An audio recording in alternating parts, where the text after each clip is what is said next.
right, everyone, welcome back. Intense cliffhanger last time. I do apologize for nothing.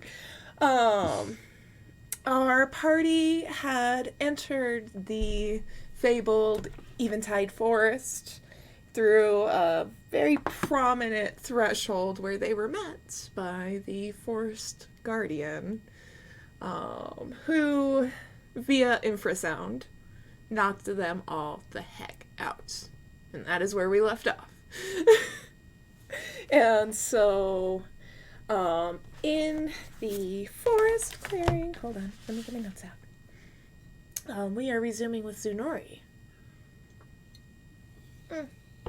Zunori, you are beginning to come to in the clearing. Your vision is taking its time to recover, but at this point you can variably hear and variably feel your way around. Roll perception. Okay. Perception.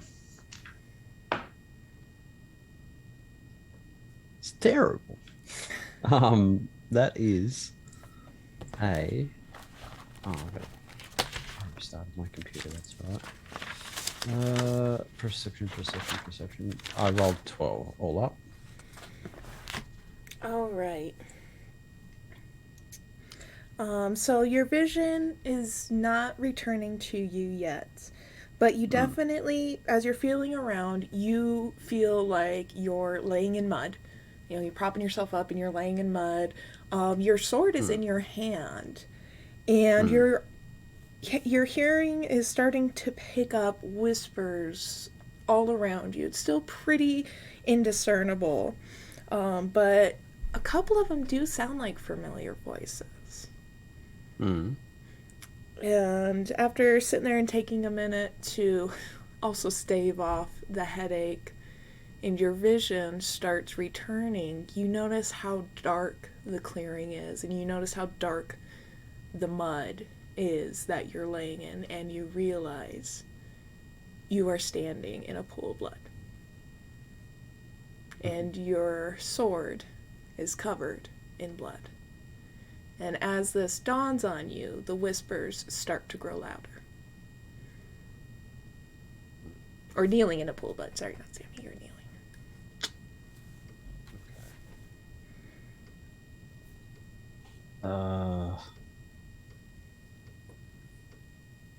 I guess Zunori would be a bit panicked, wondering what happened. And I'll look around, see what I can see. Okay, it is very hard for you to really move your neck, and it was quite a bit of an effort for you to prop yourself up on your knees in the first place, but now you're noticing moving feels like a heavy blanket, and you're starting to notice bumps and scraps of clothing in the mud before you, recognizable scraps of clothing. And as the panic starts setting in deeper and deeper, a figure who is dressed in a black cloak, but the hood is down. She has, red braided hair up and tucked neatly around her head with some flowers.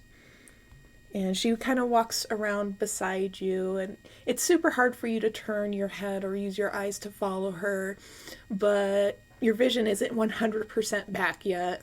Between the vision and the headache, it is super difficult for you to make out any notable features other than the super red hair and the black cape. But she Before walks you her. continue, can I discern any of the whispers? Roll another perception. Okay. 15? No. You still, some of them still seem familiar somehow. You don't, whether it's a recognizable voice or they're saying recognizable names, but you can at least pick out 6 to 7 different voices. It's like a cacophony. Now, one voice starts resonating above all, and you presume it's coming from the lady who is now, just taking a long, slow circle around you. And she says, "Such profound pain. How deep do you go?" And as she says that, a voice behind you says, "Tell us, can inaction be just as unjust as foul action?" If you want to Oh respond, you're man. going to have to roll. Well, I'll roll. Okay. What was the last thing that the whispers said? Sorry. Tell us, can inaction be just as unjust as foul action? And that came from right behind you. Uh, what do I have to roll to respond? A d20. Okay. No modifiers. Okay. 12. You may respond, but you won't be able to vocalize. You will need to respond through the aether. How do you want to Okay. respond? I'll say yes. This is my crux. The one in front of you says, "Show us." And the forest condenses with you in it, and you black out again to wake up in the middle of running. You are now running, and you recognize the place that you are running in. You recognize the people that you are running right next to. You recognize this as an old battlefield memory. You are on the border of the consigned forest, and you and your team are running into the forest, chasing down a team of rebels that had just came in and attacked a village. And you guys are running through the forest with your regiment. You're hearing the hoots and hollers of your comrades around you as they do catch up to some of the rebels and catch and kill them.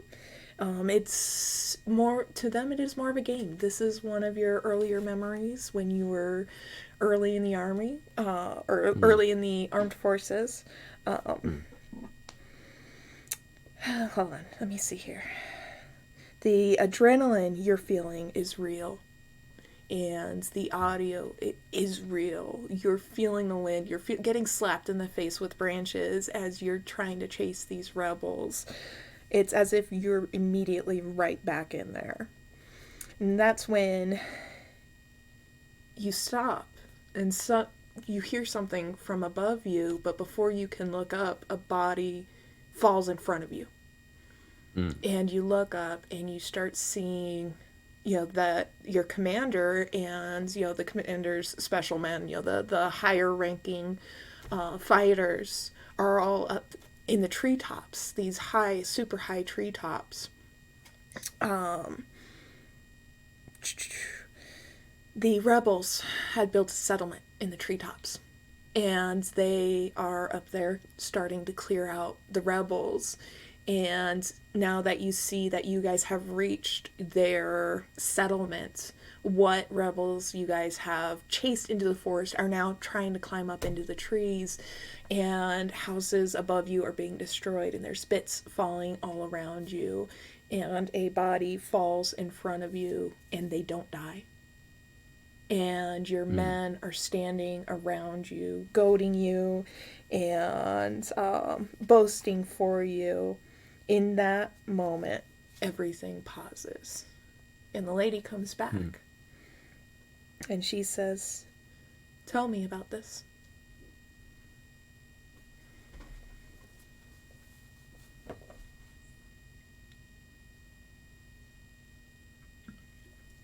This was this was the moment where I realized. Oh, do I need to roll to respond before? Yes. Okay. No, 4.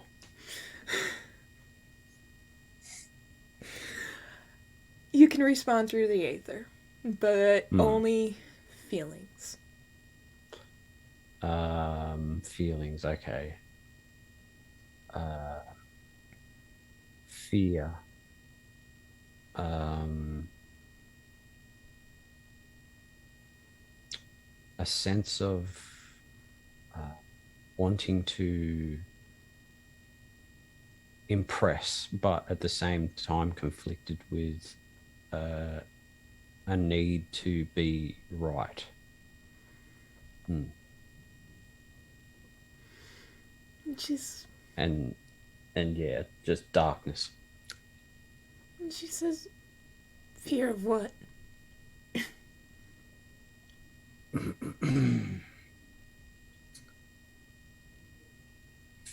Fear of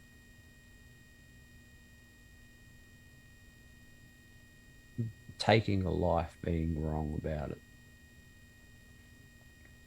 Okay, she sits there and she ponders and she holds out her hand and zooms forward. And then Hmm. stops time again and takes it back a step. And you see she's analyzing the situation and she's analyzing. And as she's doing this, you have no control over your body. And so it Hmm. is as if she is actually stepping forward time and stepping back time. And she just kind of does that for a little bit and then she stops. And another voice comes in. She says, his torment matches his nobility. But I do not believe his depth originates from the past. She goes, no. No, it doesn't, does it? It pauses again. And the lady with the red hair greets a lady with the white hair. And that is the other one that was speaking. And she's like, let's get to the depths. And she's like, yes. The same effect happens to where everything just once again just instantly condenses and suffocates you until it opens back up again. Now you're standing on your family's estates and you are looking up at their house. You are looking upon their gardens and seeing the bodies of servants and helping hands mutilated and spread all over the place. You see the lord and the lady hanging from the tree, and the house is on fire. What do you want to do? Or attempt to do? What do you want to attempt to do? That'd be a better response. Um, um, Zenori starts to get a bit panicky, and I'll try and respond. What's that? Oh, that's 20. You may respond and speak. Um, what is this vision? Why am I being tortured so?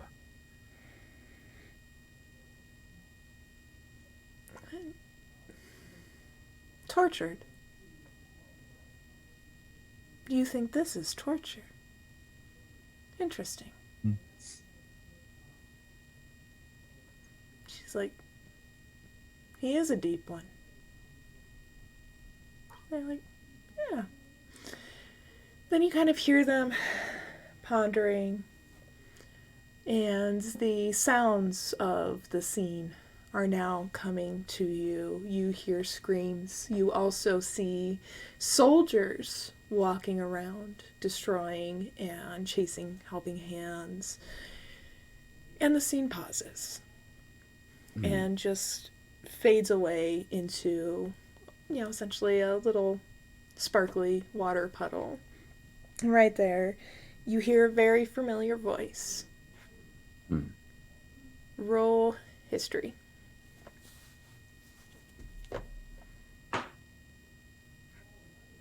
No, it's terrible. What's my history? Um, No, 2 seconds. I want to know my history. It's 10 all up. you hear a familiar voice, and it takes you a minute to recognize who it is, Hmm. but it booms all around and even makes the water that you're standing in ripple a bit. And he said, that's enough, ladies. This one is mine. And They kind of giggle and they're like, we should have figured as much.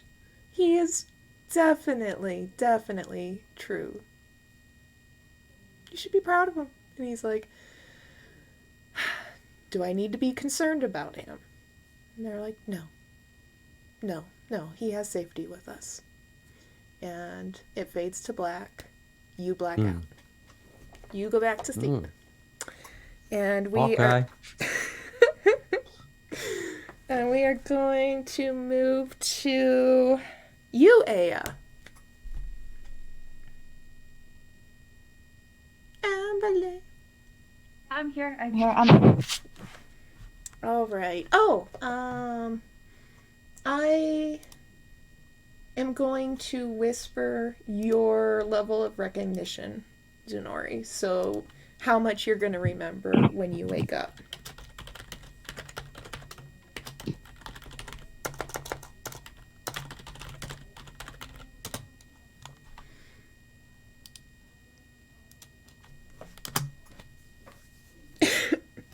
Okay. You wake up in the clearing. It is exactly as you remember it being when you confronted the goat and you put the little flower in the goat's horn, or in the tactile's horn. And you even still see him sitting up on the branch just kind of watching what's going on, but you can't move. You can only observe. You can hear and you can see what you can see from your point of view. From what you can tell, everyone is still unconscious and laying around you. But you hear numerous creatures and entities in the clearing with you guys. You hear a handful of ladies talking, and some of the people that you're seeing walking back and forth are actual creatures, and even the tactile guardian is talking. Everyone's talking over you guys. There is two ladies standing over what you presume, judging by the pile of rocks, is Sorn. And one of them says, "Do you think she'll be pleased with his progress?" The other says, "Of that I have no doubt. Love for her few creations is paramount to her." She says, "A crowd is good, but will this work?" She says, That's the real question." And as they're debating over Sorn, you hear almost like a little fairy like squeal, slash, barking. That is like, "Oh my good nature, look at this!" And you can tilt your head just a little bit. You still don't have full movement, but you can just slightly look over, and one of the little animals is freaking out over the flower lantern in Tsunori's hair. And a tree Nanyel kind of looks over it too, and then he's like, "Oh, wait a second. Hey guys, hang on. And they notice that there is a flower Nanyel just laying there, and a lady with red hair, braided up, nice and neatly tucked up, with a few flowers in it, bends down to pick you up. And she says, "Oh, this must be your work, is it?" Do you want to attempt a response? Yes. Okay, roll a d20.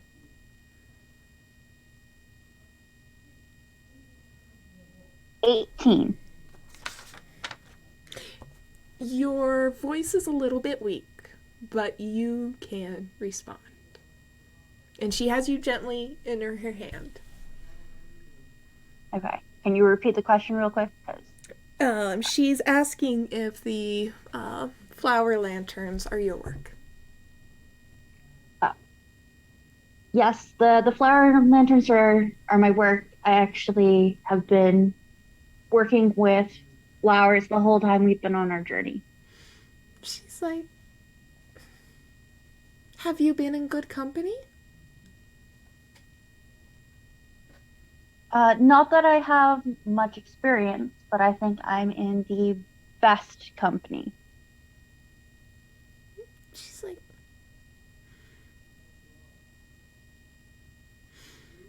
what experiences have you had?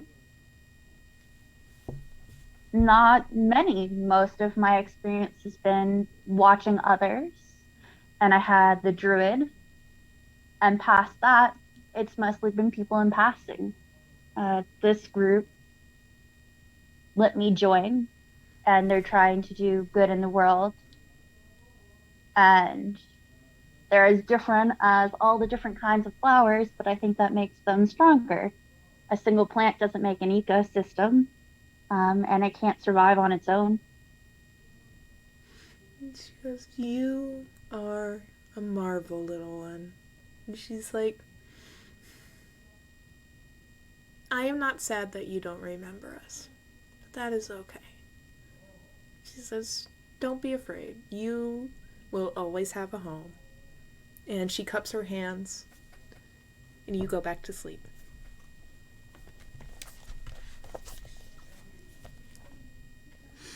Moshi.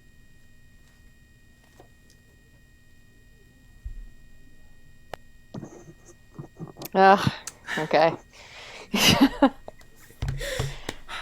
You ready? No. All right. You come to, and in a very familiar marketplace. You are running through the loud, crowded streets, full of energy, surrounded by delicious smells, shiny things. It's a familiar trek to you. You are bounding over market stalls and under carts, and you are very fond of this experience. And as you're bounding through and very nostalgic for what is happening, you feel a familiar bat at your tail as Paka is close on your heels. Loving this.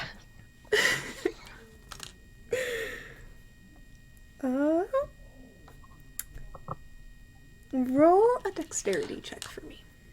Okay. Let's see. Dexterity.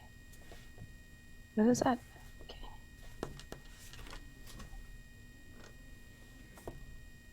Okay. 23, actually. Woo! All right. You guys burst out of the marketplace to approach the path back up to your village and are definitely full of energy. And in that last jump, Pocket tries ever so hard to catch you, and he ends up barely missing you and tumbling head over tail. And he's like, dang it! I'm gonna get you one of these days, Moshi. No, you won't, but so close. You guys start returning to the village, and Puck is like, can we play with the fireworks again? You remember that you used to cross sparks with your paws, and he would always call it fireworks. Even though it's just a little bit of fire magic, nothing too extravagant, he always called it fireworks, and he loved the heck out of it. And so you guys make your way up to the village. Your father, the clan chieftain, is just shaking his head with you guys as he sees that you two have snagged, and he doesn't know if you paid for it, a couple of pastries.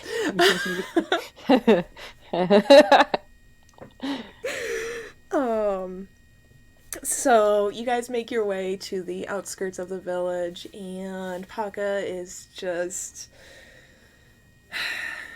exactly as you remember him and love him. He is full of energy and love and admiration, and he's so respectful of everyone he crosses paths with. Like even the crotchety old lady, the old lady Lintets in the village that like yells at everyone for trudging on her lawn, you know, like even that one, he still waves and, you know, just is like, oh hey, and she's just like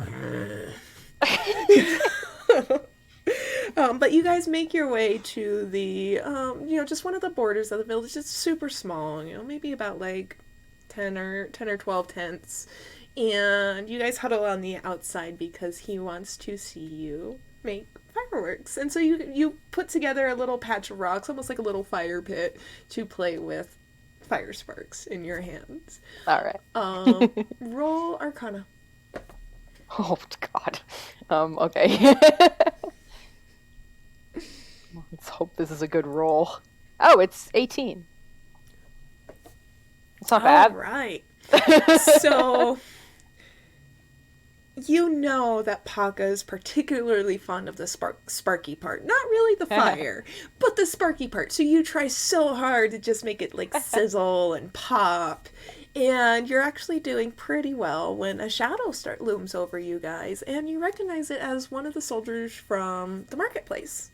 And he kind of kneels down with you guys, and he's like, wow, that is really impressive. And Paka's like, my big brother can do anything. Aww. What would you like to do? I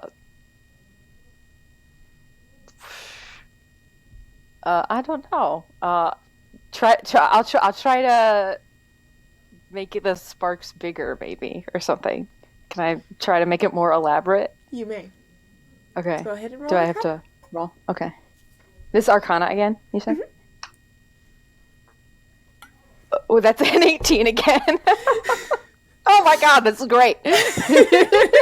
Woo! So you successfully make the sparks bigger in an attempt to impress this soldier even more, and he is just, and he is genuinely impressed, and he's like, I don't understand how you guys do this. He's like, I really don't. I've always been so fond of magic, and he's fawning over you guys. Like, he actually, instead of, you know, kneeling down, he actually sits down with you guys for a little bit. Roll a perception.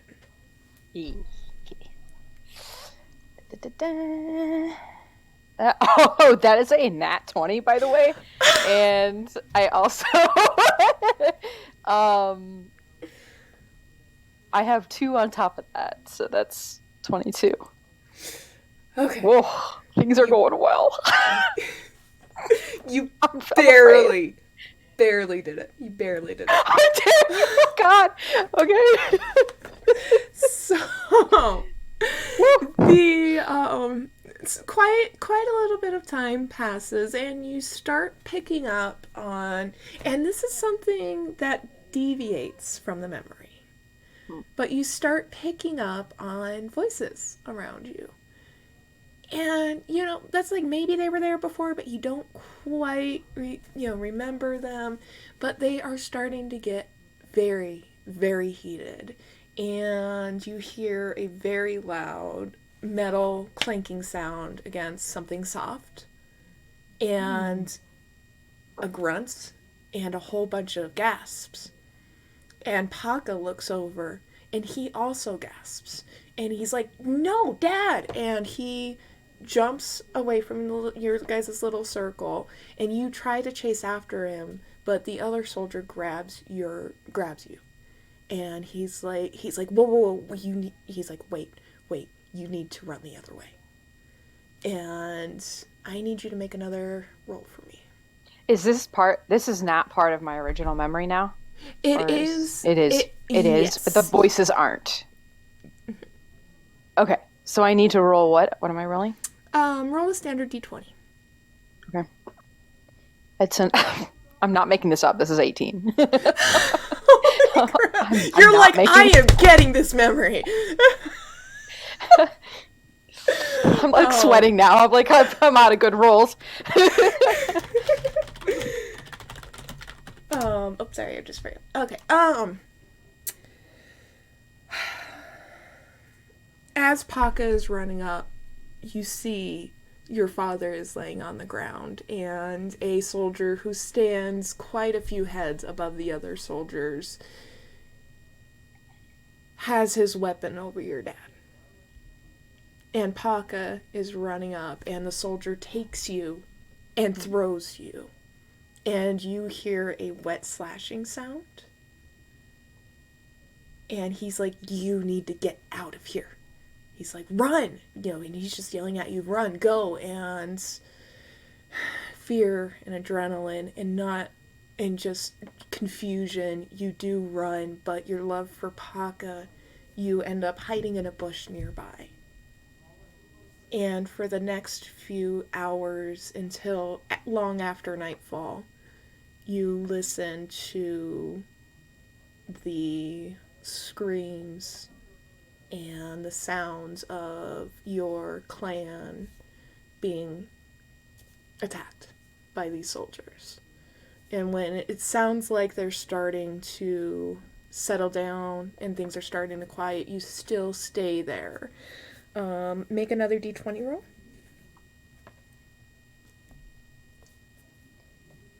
You just had to. That's a 12. I don't know. Okay. Your emotions are very high at this point. So you can't you're within hearing distance of the soldiers and what is going on, but once again they're just intelligible whispers, but one loud booming thunderous voice rings out and says, recycle them where they lay, we're done here, move out. And it's not until the sun starts to rise that you feel safe coming out of the bush, and you walk back and everything is shredded and crumpled, and some of them are in flames, but you're also noticing bits of clothing strewn around. And the clothing is stained and bloody, but in the center where you last saw your dad and Paka, you see their clothes, and that is where you bend down and pick up his bracelet. And in an emotional burst of energy, you manage to stop it. And you're standing in a very blank pool of water, surrounded by just nothing. And you don't see the lady, but you hear her walking around you.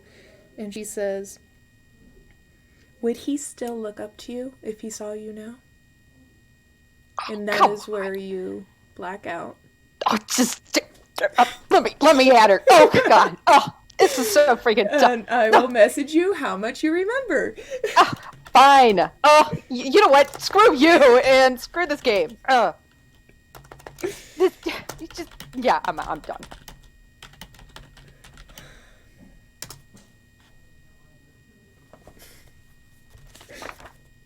Ravanya. Hello, I'm here. Are you ready? Well, there's not really a choice in the matter. Yeah. All right. So, what was your intelligence last time? That was okay. All right. So, you come to, and you're standing in a crowd, in a marketplace. You're taking in the familiar sounds of definitely a market day. It's definitely a cooler day, and you also realize you're much closer to the ground. You realize that this is a past glimpse. You realize this was when you were super, super little. You have that conscious connection that this is you when you were little. And through your little eyes, You can tell you're eyeballing all of the suites that you guys walk by. Um, and you think you're holding someone's hand, but when you look up, you're realizing that that person is holding you by the wrist and pulling you through the crowd. It is a very gangly and mean looking woman, but you can't discern the features of her face, but you feel like you know her. At the same time, something feels very wrong. Make a d20 roll. All right. 8. All right. She sets you on the fountain edge, very forcefully to the point where you nearly fall in. And as you see her walk away, you attempt to try and like move, and you realize you have no control over what is happening. That you are just watching through your young self's eyes. And as you're watching through your young self's eyes, you see a giant statue in the center of the fountain, and that kind of enraptures you. It's a very noble warrior with very huge shoulders, which now that you're older you recognize as pauldrons. And he has a spear in one hand, and in the other he is holding what seems to be a sash or a piece of cloth. And he just looks so mighty and majestic to you as, this young kid that you're like, he must have a great story. Roll another d20. Oh boy. Come on. Ooh, not 20. Right. The gangly woman returns to you, and you actually were able to manage to move your head and see her coming towards you, and she's holding a honey pop. And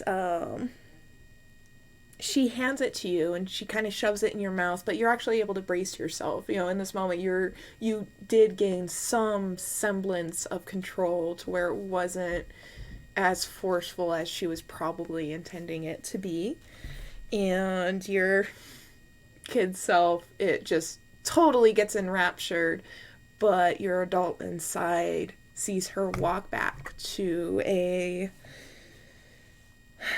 very grubby, stout man.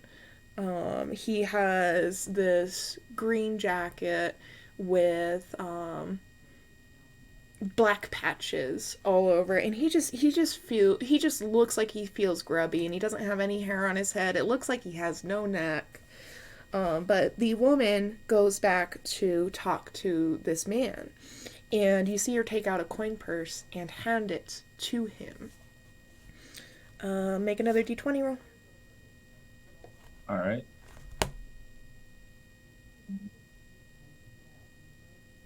18. Ooh. Ooh. So she hands him the coin purse, and you see her walk away. And the grubby old man, actually, he puts the coin purse in his pocket. He kind of dips his head, and you can't tell if it's disappointment or stress, but he, eventually looks back up at you, and walks over to you. At this point, you are pretty scared. Your kid self is very, very scared because this grubby, this woman who felt familiar, but you can't remember how, dragged you here and left you in the hands of this grubby man. And now the grubby man he's grabbed you and is pulling you through the crowd. Make another d20 roll. Okay. Just to be clear, is Ivania feeling it, or is kind of like feeling the child's fear? Are you also feeling the fear? That's kind of what I'm asking. Or maybe like... Are you? What's your roll? Yeah, probably. It says 9. Okay, you are very frightened. You are very frightened. But the compounding fear allows you a little bit more control. And you're able to put in a little bit more effort this time. And you're scratching and biting and clawing at this guy and screaming. And eventually he, as you remember, he lets go and you run back to the fountain. And you are in a full fit of tears and just childlike fear. Make another D20 roll. This is some. Oh no, it's a 2.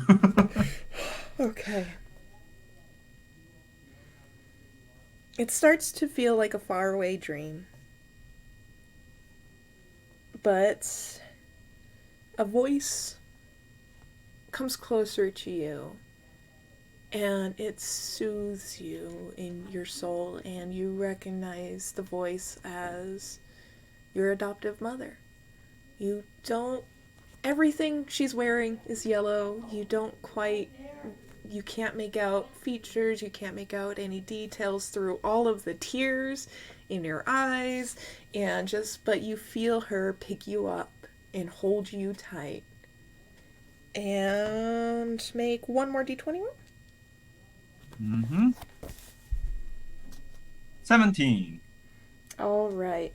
And through that comfort, you still don't see much of what is going on, and you can't make out what she is saying, but she is definitely scolding what you presume is the grubby man. And as she's walking away, you hear another familiar voice. That is your adoptive father. And they take you to the beautiful, sparkly city, to the house in the orchard that you know and love so much. As you guys are walking up to the house, and you are just in amazement at this beautiful place that these amazing people have brought you to, a voice pauses everything and says, "What is love, if not that? Does it have to be ingrained? Inherited by blood or through generations? Or can it be found? Should it be nurtured? Should it be protected? What if it comes from within you? Do not despair, young one. You will find your answers." And you fade out.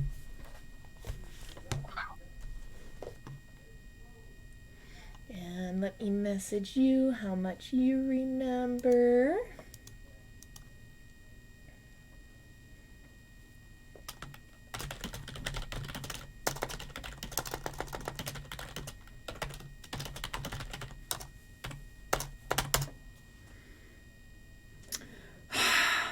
Sorn. Uh-oh. Oh. No, this is perfect. That's mood lighting. Are you ready, or do you want to take a break first? I'm ready. You ready? Are you sure? Hold on, let me try to fix this, though. This will work a little better. Actually, there we go. Really quick, Dilma says hydrate. I just got a bottle of water here. So thank you, Dilma. Taking care of us. Light correction. But actually, I am looking at the time, so let's go ahead and take a quick break, and we'll be back at the top of the hour, and we will resume with you, Zorn.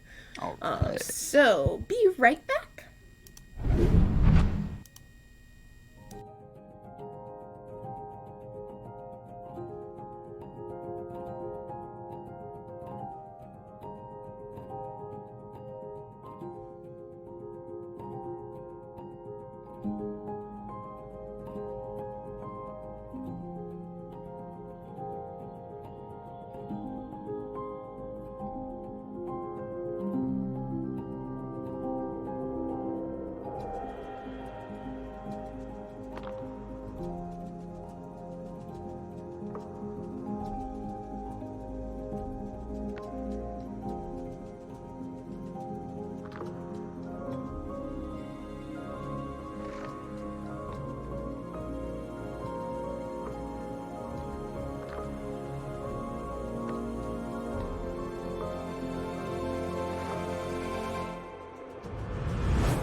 Alright, guys, welcome back. We hydrated, we also stretched, a couple of snacks here and there, and we are continuing now with Sorn.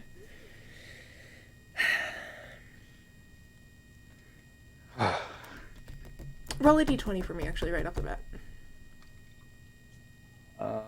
Just a straight d20. 11. Okay. You feel yourself floating in just pitch blackness. But this doesn't unnerve you. Is it dark? No, it's not quite dark. Speckles of light dot your vision, slowly increasing and gaining in intensity and number, and you start seeing wisps of color, but no sounds. You're still just floating, and do you even know what a sound is? You're asking yourself, what is this sound? But but you're just surrounded by all of these beautiful dancing lights, and you're filled with admiration for them. Along the way, the thought finally comes to you, how long has it been? How long since you have woken up? Roll a d20. Straight d20 again. Natural 20. It feels like it's been a while. This unnerves you, though, because it's been a while, and the longer you can think back to when you started thinking, the more you start to panic. Something is terribly wrong. Where are you? Why can't you move? What even are you? What should you be? Hush, a voice comes over you like a wave of water. You can't help but be comforted by it. It takes you a little bit, but eventually you start to calm down, and you feel just this very protective and loving presence envelop you, whatever it is you are. And she says, that's better. Do you know who and what you are? Roll a d20. 7. Okay. You attempt to think. But just when you think you have a grip on the answer, it slips out of your hands like sand. We have time. You are welcome to take your time. Roll another d20.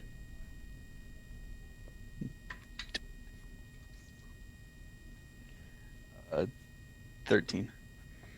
Okay.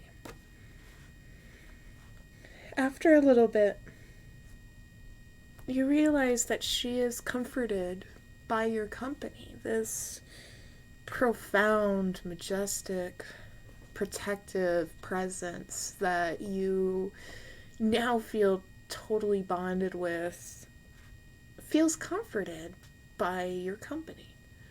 And you can't figure it out, but if she's comforted, has she been alone? Has she been sad? What is causing her to have needed comfort? Then the feeling from before sets back in. Something is wrong. You have to help. So she sounds through again, and she says, you want to help. Roll a d20. 18. What do you want to say? I don't know with what, but I definitely do.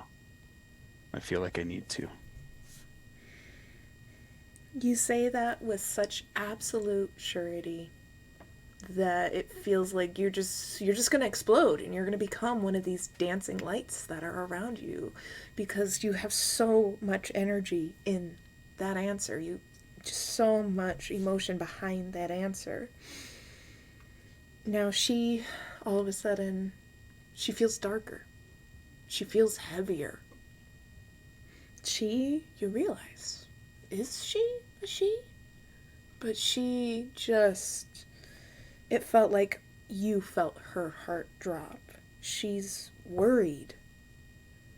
Can she find a way to end this profound despair that she's been doomed to witness this whole time? She Meaning asks, me? are you sure? Do I need to roll again? Mm-hmm. 4. That's I think that's the first victim of the dunce hat going on. You try to respond. All of you is screaming yes, and you try to respond, but it's too much for you, and it takes a little bit for you to regather your senses. And after what could have been ages, you finally work up the energy to say, whatever it is you ask, yes. No matter the cost, you must bring an end to this pain, or she must bring an end to this pain that she's feeling. You can't help but want to help her close this wound. Whatever is causing her this pain, you want to help her with every fiber of your being. And she says, as you wish. Roll another d20. Please. 19. All right. Dice Joe works. They are now in fear. You put the fear of God in them. All right. She resigns to your wishes. She says, as you wish. And the next kind of starts blurring for you, but you can understand what is happening. There is much to do. You close your eyes. Do you have eyes? You close them anyway, welcoming her embrace, welcoming her guidance, and welcoming her command. And as the last little bit of your glittering companions start to fade, a tiny creature, as you're starting to close your eyes just through that little slit of vision, is tumbling around on a rock, floating beside you. And it's a little rodent, a little gerbil, and he's waving his hat at you. And he's banging his stick on the rock. And you hear a thump, thump, thump, thump, thump. And he's twitching his whiskers, and he's trying to squeak at you, but you don't hear any sound. Her voice resounds in you, and she says, there is still much for you to do. Keep going. And you wake up. You wake up to... Roll a perception for me. 16. Oh wait, All right. 17.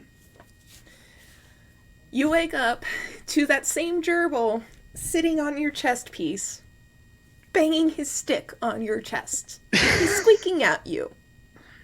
And you also realize there's a couple more around. Some of them have like a little cape, some of them have little stick swords, and they are squeaking all around you. What would you like to do? Can rocks be drugged?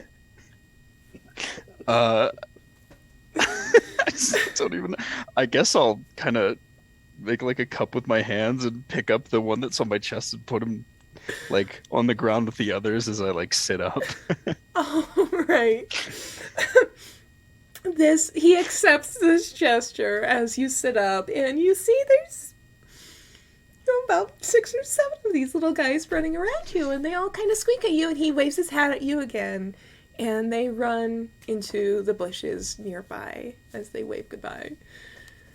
And you look up and around you, and you are seeing that you are now beside trees and overlooking a vast, vast plains and farmland. You see everyone laying out beside you. Zach is starting a campfire nearby. And what did we say? Sorry, don't move! Don't move, Soren!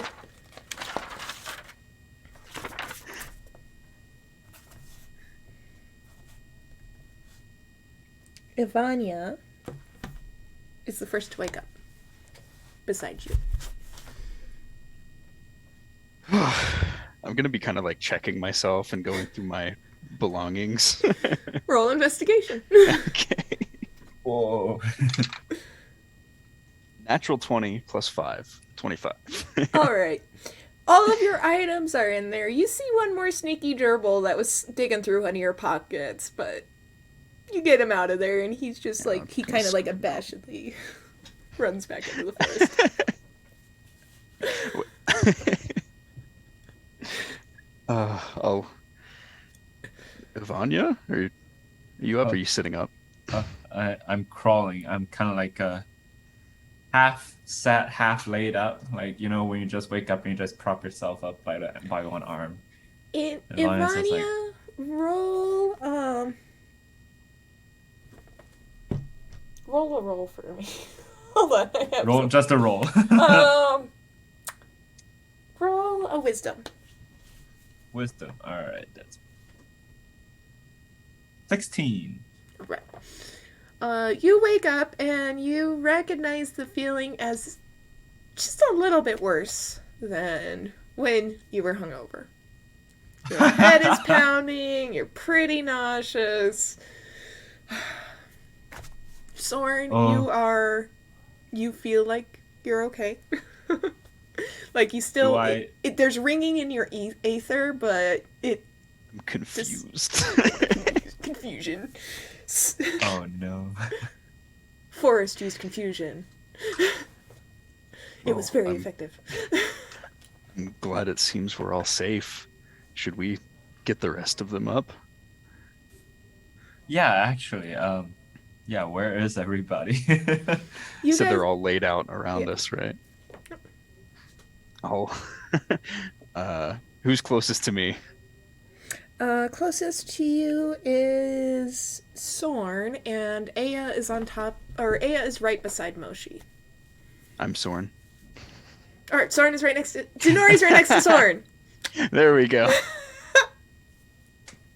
I guess I'll float over and I'll like do the same thing that the gerbil people were doing. I'm gonna like tap on his breastplate, like like knock on it. Ivania tries to mimic whatever Hold Sorn on. is doing, but to Moshi and Aya. Don't come Gently. back yet. Hold on, guys. Let me get out another d20 here. Alright. Oh. You all successfully wake up. Aya, I need you to roll perception. Okay. One moment.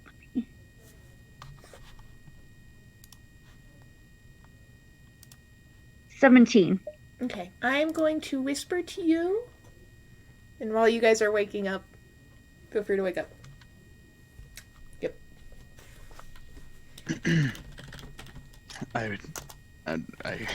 I'm glad you're safe as like Zenori sits up.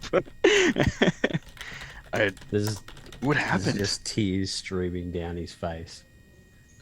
And he's he looks around like it in, I guess you could say, disbelief and slight horror.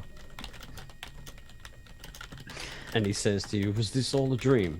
What happened?" It seems we're all waking up. I guess that would be my best bet. Ivania just asked, did anybody else just have like the wildest dream? Nope. No? Mm-mm.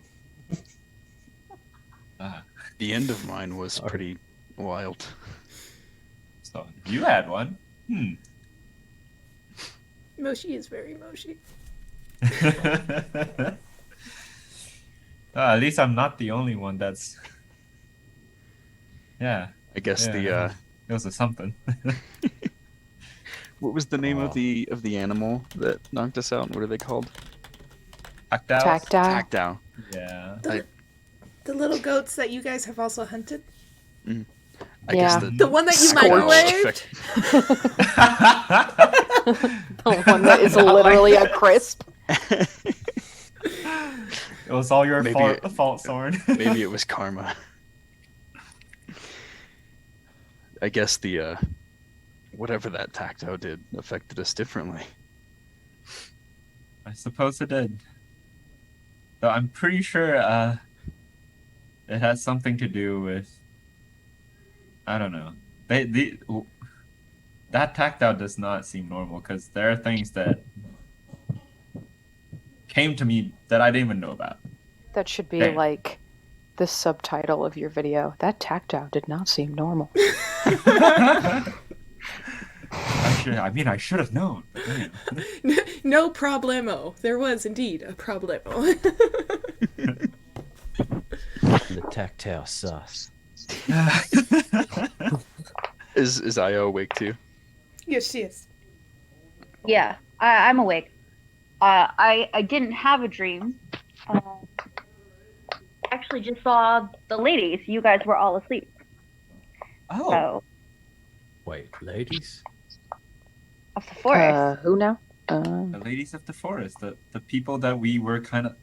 Well, this was not what I meant when I say sought an audience with the ladies, but sure. I had an guess. audience with the ladies, even if y'all didn't. I didn't have a dream. At least one of our. At least we got first contact. Yeah. Did it go well? You could have sent a letter. I think it went well, but when I woke up, they were actually talking about you. About me? Yes. So they definitely are not the ones who created you, but they know who did. I don't know who, but they know that she's proud of you. She. I think I have a vague idea. At least I have a lead now, and I don't have. We've narrowed it down a little bit. Well, thank you for that info. Did they say anything else about me? Not about you, but they did say that she has other creatures. So I don't know if you're one of a kind, or if there's different creatures that are also made by this person. God, I hope I'm not one of a kind. Does that mean there's more swords floating around out there? Floating. They didn't say what kind of creatures, just that she made other creatures. So I don't know if it's more Soren-esque creatures or creatures of different varieties. Interesting. Very much so. Well, I will. I'm gonna keep that in mind as we continue onward. Moshi. Roll perception.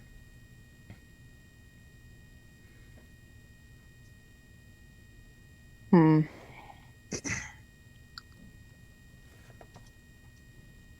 16. All right. So everyone is feeling hungover, even you, but you I'm know used how to it. Yep, you know how to take care of yourself. But as they're talking and trying to compare notes and piece together what happened, your smell comes back. You realize that Zach is over at the campfire cooking a rather large pot of stew, and he even has a little campfire oven nearby where it smells like pastries of some sort. And you realize just how absolutely hungry you are. Gonna say, did he have the recipe? Is it sweet buns? What's in the box? Oh my god. I actually got like super excited. I was like, is it sweet buns? I almost forgot about these guys. Like, dang. Yeah, did they have dreams? Jeez. Alright. Yeah, Moshi's going to check that shit out. Seeing this very fast movement towards the food, I'll follow Moshi. All right. Around the campfire, it is just Zach. He's not really saying anything, but he gestures to you guys, and he's pulling. He's already got like a little plate set aside that has a bunch of these buns, and he's like, they're not quite jaundies, but they're better with dinner. They're better with stew. So, and he's like, please help yourselves. I'm not hungry, and he sits back down. Moshi grabs a bowl. And he walks kind of away and sits down. Wait, are the pastries done too? Yeah, they better be done. Come on. Some of them are. He's actively cooking. He's got more that he's throwing in. So you guys have plenty. Yeah. Moshi's grabbed some. I'll grab a bowl and I'll put one of the pastries in it, and I'll sit down next to Moshi. Ivania grabs a bowl as well and makes a comment like, looks like Zach did pretty well compared to the rest of us. He's like, what do you? He's like, I mean, I've been through that before. I just remembered this time. Wait, what do you mean by you've been through this before? He's like, I went through the forest once before, but I didn't remember. I just kind of popped out the other side. God, this guy is not helpful. And he's like, but he's like, this time, he's like, I heard you guys talking over there. I had a dream, and he's shaking, and he's clearly perturbed, but he's like, I grew up in a tavern. And cooking comforts me, so please help yourself. And he just kind of dips his head and continues eating and cooking. Zenori kind of composes himself away from the group and makes his way over and puts his hand on Zach's shoulder and says, "Where are the other two?" He sets his wall down. And he starts to break down. Okay. Roll persuasion, Zenori.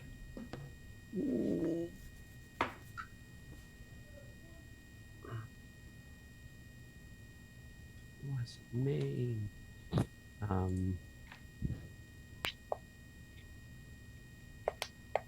15. Okay. I want you to make one more.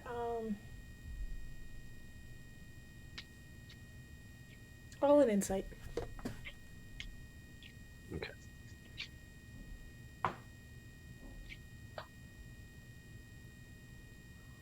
That's a dirty 20. I love it. Dirty natural. So he kind of gets up and, to Ivania and Aya still in the, because Moshi and Soren went off to the side, but Ivania and Aya, he just kind of gives a nod and he pulls you to the side and he's clearly distraught and he's like, I can't find Pac. And he's like, when I came to, and he just kind of motions over to the tree line and you see a blanket over her body. He's like, when I came to, Guvik was, and he's breaking down, and you can't really tell what he's saying, but whatever he saw Guvik doing really, really, really freaked him out.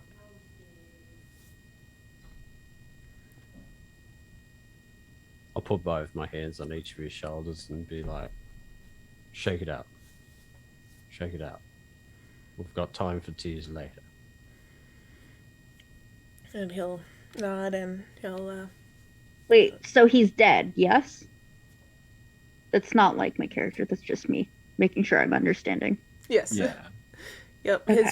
You guys can also all, see and relatively hear the conversation, but you guys saw him point and saw a blanket with a body under it in the tree. Can I attempt to revive the flowers like I did at the shrine over the body? like take some of the flowers out of my pack. Roll Arcana.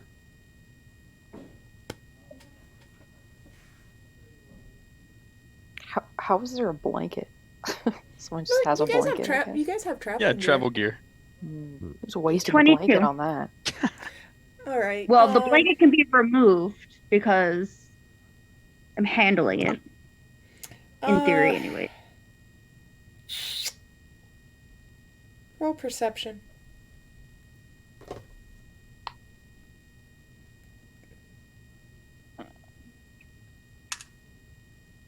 $17. Is anyone seeing what Aya's doing, and wants to join? I'm focused on what I'm doing. I am not joining that. Okay. I'm gonna look at the body. I want to examine the body. Yeah, I'm roll going investigation with advantage because the body is helping.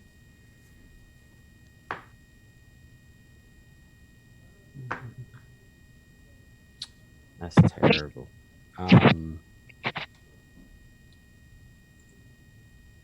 Did you roll with advantage? 6 total.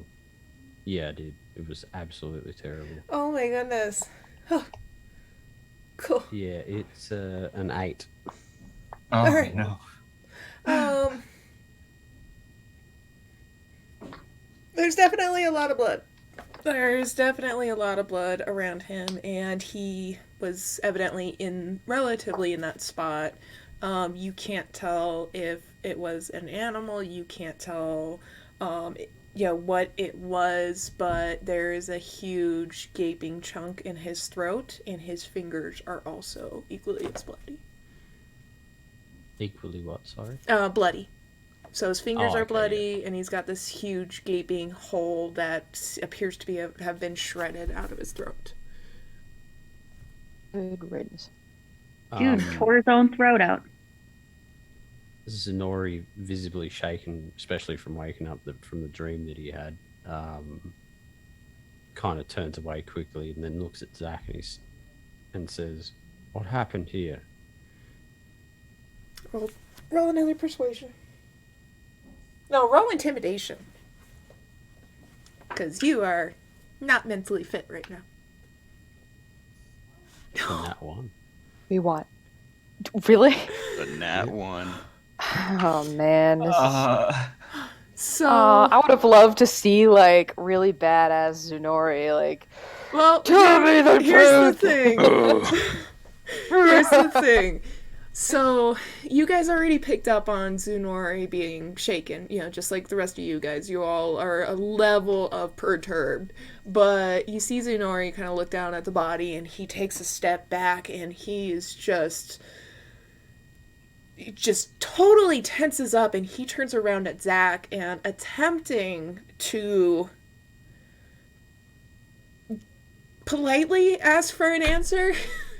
He's just like, what in the hell happened? And this breaks Zach down. He is now a cluster mess, just sobbing and curled up on the ground. You scared him a little bit too much. You don't have an answer at this time. No. One of y'all deal with Zenori, and I will deal with Zach. Yeah. So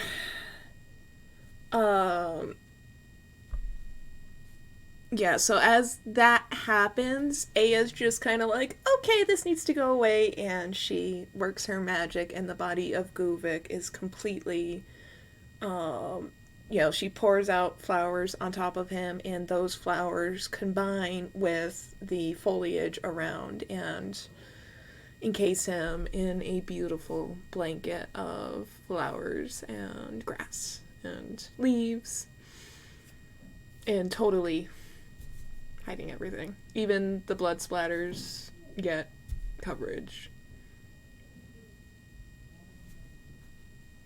I swear this is related to the situation at hand. I'm gonna cast Detect Magic and look at the pastry that Zach made. Does it look like, does the aether coming off of it, right, remind me anything of John Dee's sweet buns? Roll history. Love how this is the priority right now. That's why I said I swear it's related. 16. dead body, but you know, But Pastries, right? So you see that he's tried. It's close in a way in the bread, but there's no filling, and obviously certain elements are off, but it's reminiscent. Okay, just for the taste, I'm gonna try to correct that. I'm gonna cast Prestidigitation, which allows me to flavor food. Oh my god. And try to get it as close as I remember to Jondi's. Roll. What, like Arcana? What do you need History to roll for that? again? Prestidigitation is just a cantrip. I can just use it. Oh. Well, yeah, still roll for accuracy. Yeah, roll history. Again, with no overtime. It's 15. All right. Moshi, you are sulking over on the edge of the group and, keeping kind of keeping tabs on what's going on, but the buns in front of you visibly change, and they change in smell.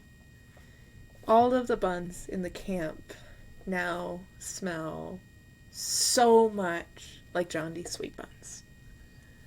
And I will pull the magic learner book out of my satchel. I'll set it on the seat next to Moshi as I stand up. subtle. I'll hand him a sweet bun, and I'll pick up another one, and I'll float over to Zenori. And hold it out to him.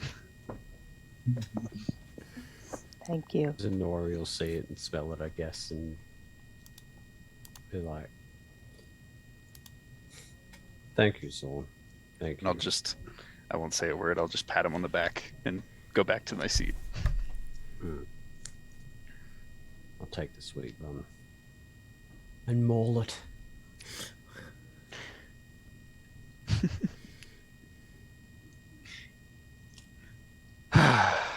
Right, I like with roleplay cantrips. with this gesture from Sorn, you all actually feel a little bit better. You're still very fatigued, but the grogginess is going away, the heaviness is leaving you, and a few of you still have very clear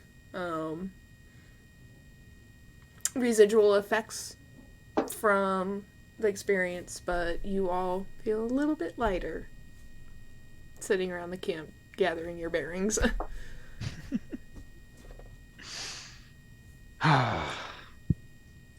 Well, do we know which way we're gonna need to go now? I mean, I when I woke up, I saw the clearing. Do you think we should head that way? I don't know which way we need to go. When you woke up, you didn't see a clearing. Yeah, you guys Like are plains, right? overlooking vast plains. Are they like idyllic or are they just plains? They Like the are Hobbit plains, or Yeah, well, no, obviously- like, is it just normal or is yeah, it no, like, these, wow, these look great? they are rolling hills. There are patches of trees and stuff like that. They do appear to have once been cultivated land, but it has since not been tended, and some fields are either totally barren or overgrown with weeds and stuff like that. You do see a stream, or what used to be a babbling, like a little stream going through, whether it was irrigation or an actual stream. It's no longer going.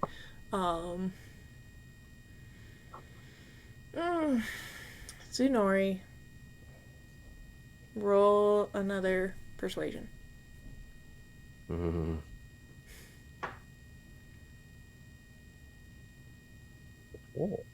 Change What? my dice. Persuasion. So that is a 21. Alright, how do you want to get an answer out of Zach as to where you guys currently are? Because you see he kind of poked his head up when Soren asked, but he broke back down. Did I not help Zach yet? No. Because they were dealing with Zenori while I was going to go deal with Zach. Oh, okay. You put flowers on the body. Oh, yeah. Well, yeah, I handled the body, but I was actually going to go help Zach. That's something I did before the full breakdown because of the outburst. The outburst happened while you were doing the flowers. Yes. And at that point I said, somebody handles Zenori, I'll go handle Zach. Okay. All right. Well, Zunori, you see Aya comforting Zach a little bit. How do you want to get answers out of him? Let Pretty Aya much. ask. I'll pretty much walk over there and sit beside him, and throw an arm around his shoulder, and say, "I apologize, Zach. I forget that first and foremost, before being a soldier, we're human.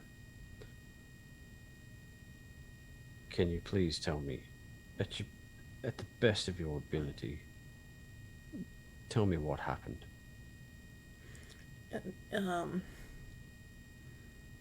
He'll nod, and between you now comforting him and Aya, you'd see he's really trying to pull himself together, and he says, "I woke up, and on one side of me, I have Guvik tearing out his own throat, and on the other side of me, I have the fields of my home, and they aren't lush. They aren't. They look abandoned." And he breaks back down. He's like, we've always tended these fields with pride.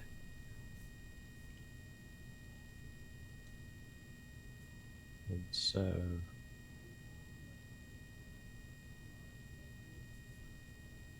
what happened as a result? You just saw this, or did you act upon anything? And he's like, by the time I realized what was going on, I couldn't do anything.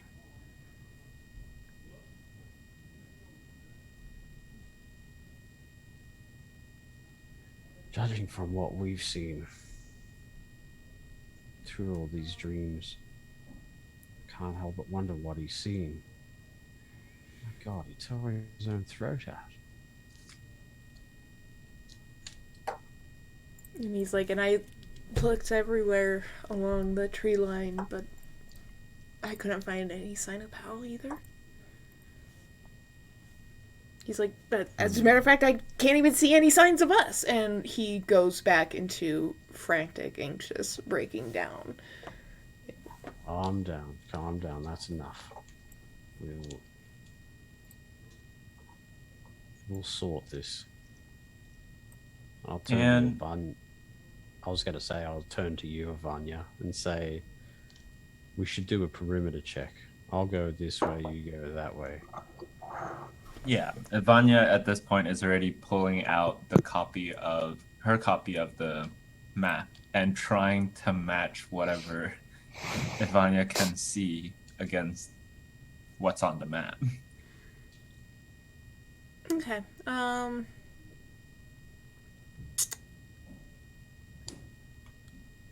Roll investigation, both of you. Separate. Okay. I am actually going to go pick one of the flowers from over the body and bring it back to Zach. Dead body flower. Nice. I got an 8. Yeah, I didn't do much better. I think I got an 8 too. Okay, Oh my you God. guys are definitely still No, mine. fatigued from the whole situation, so it's very difficult for you to discern. But Ivania, you can't tell where you guys are at specifically, but based on what you heard Zach saying, you guys are overlooking the fields of Ulholm. Oh, You don't know how far Wilhelm is, but, clearly Zach recognized it. Hey, Zach, hold on. Wait, so essentially we just passed through the entire forest somehow. Zach takes the flower, but he breaks back down again, and he nods at you, and he's clearly not taking it well at all. Yeah, that's why I was planning on having a conversation with Zach, because it was pretty obvious what happened. If you put two together, so you didn't have to have him relive that. What do you want to say with Zach?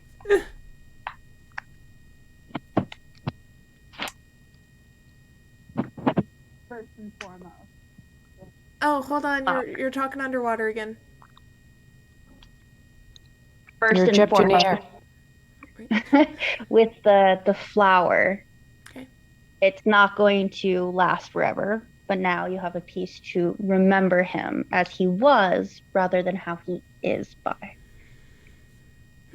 Then Second off, everybody went through some experiences. And it seems like many people experience portions of their past. For him to have done that to himself, the weight of what he must have been going through on his day-to-day life would have been immense. I don't know if he ever shared it with you, and that is not any way that anybody should go. But likely, he doesn't have to feel the weight and pain of his trauma and the tragedy that he's been dealing with for who knows how long. Roll insight.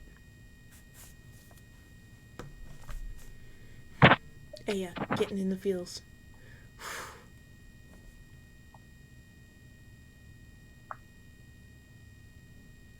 18. Okay, he has trouble responding to you, but you can tell he is greatly comforted by what you said, and he kind of mumbles, he was very clumsy.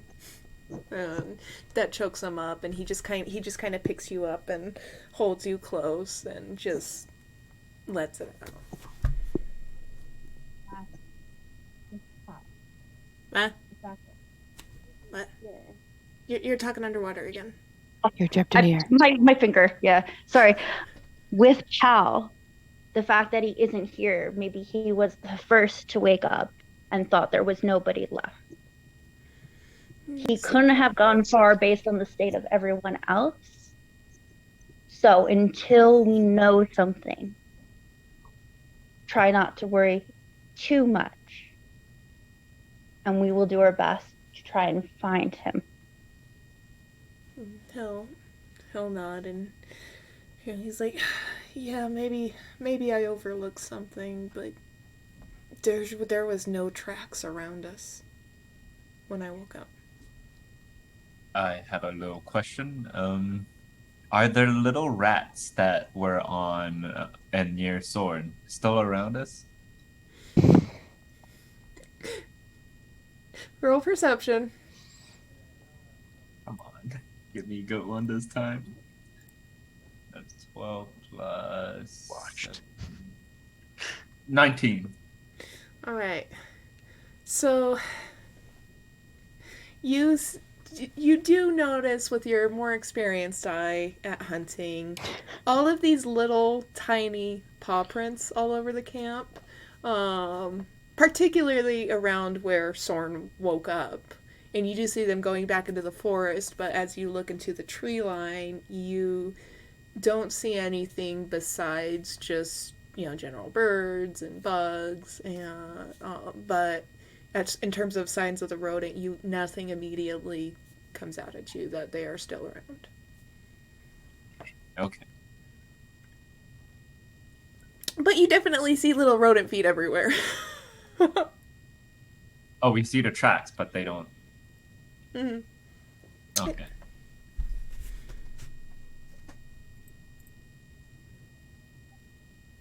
Yeah, presumably Can I Zach roll? was looking for people tracks. I see. Can I roll to try and like call one of them out, if possible? You may. Is this animal handling or what?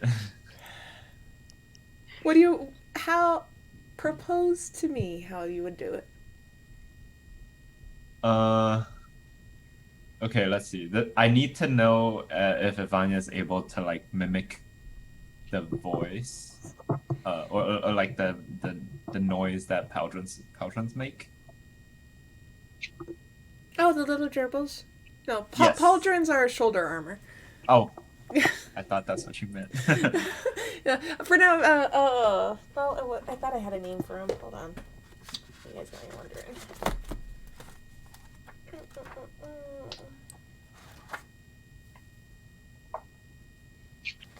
They are definitely like little lebbets.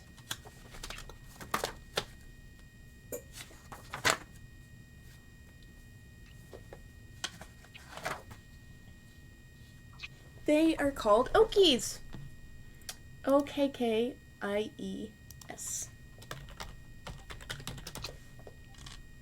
So can Ivania try and mimic the noises that Okies make and lure one of them out? Roll animal handling. I'm sorry, what do these Okay. Okies look like? They The look like gerbils. little tiny gerbils. Oh, they're the gerbils. Okay. Yeah. The I- ones that were. Yeah. I was preoccupied. I have no idea what Avanya's doing.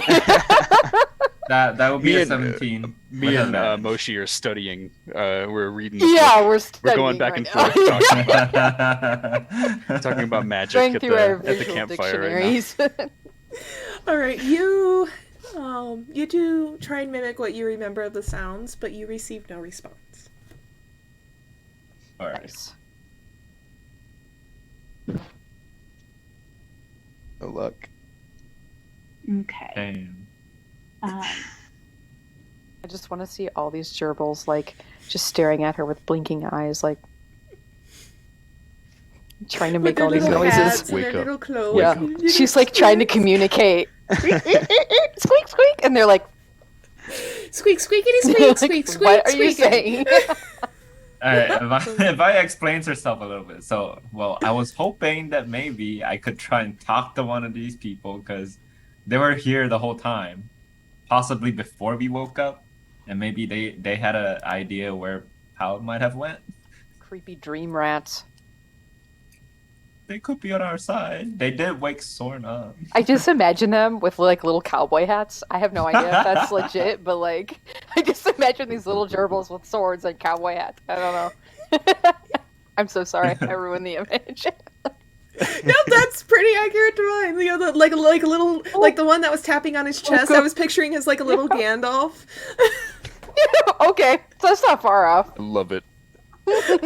Yeah, I'm drawing these, by the way. That's happening. Please. I'll do it right now. Little mushroom hats. I'm just gonna let Zach know that like panicking never helps, especially in stressful situations. There's always times to panic later. And can I fly up a little bit, not like my full amount, to see if maybe there's like anything that stands out in like the vicinity that I can see now? You mean Light up that way. Maybe like if he's lost, he can find his way back that way. Oh, you mean like a You know, landmark? like a beacon. Yeah, like a lighthouse or a beacon. Except it's me in the air, Okay, and roll, I can like look around to see if I see him. roll perception.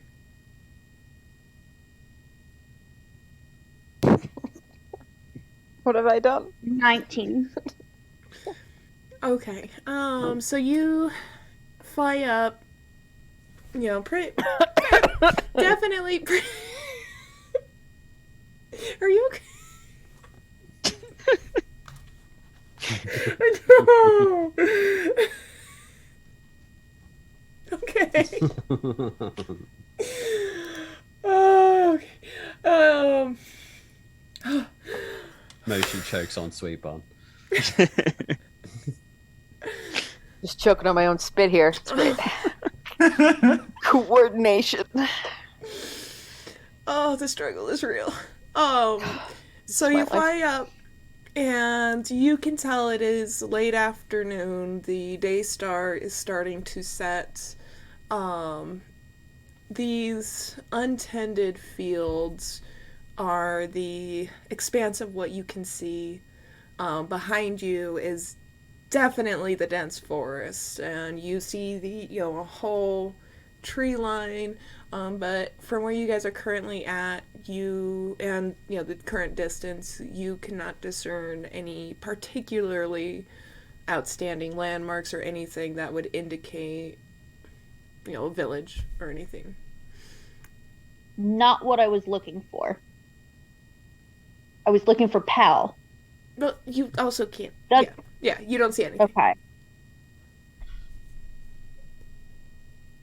Okay. I'm gonna just stay up there lit for a little bit in case he can see me. Okay. Oh, what time of day is it actually? It is late afternoon. It is day star set. Sunset.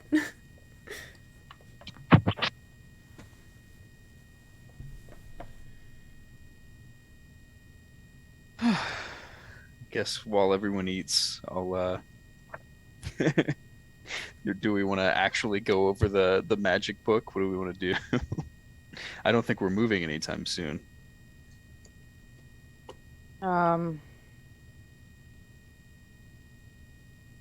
Sure. Yeah, I don't want to leave Pal behind in case they catch up. Yeah, well, I'm gonna That stay guy is here for a little gone. bit. Oh, That guy's a goner. I cover his not mouth helping. like.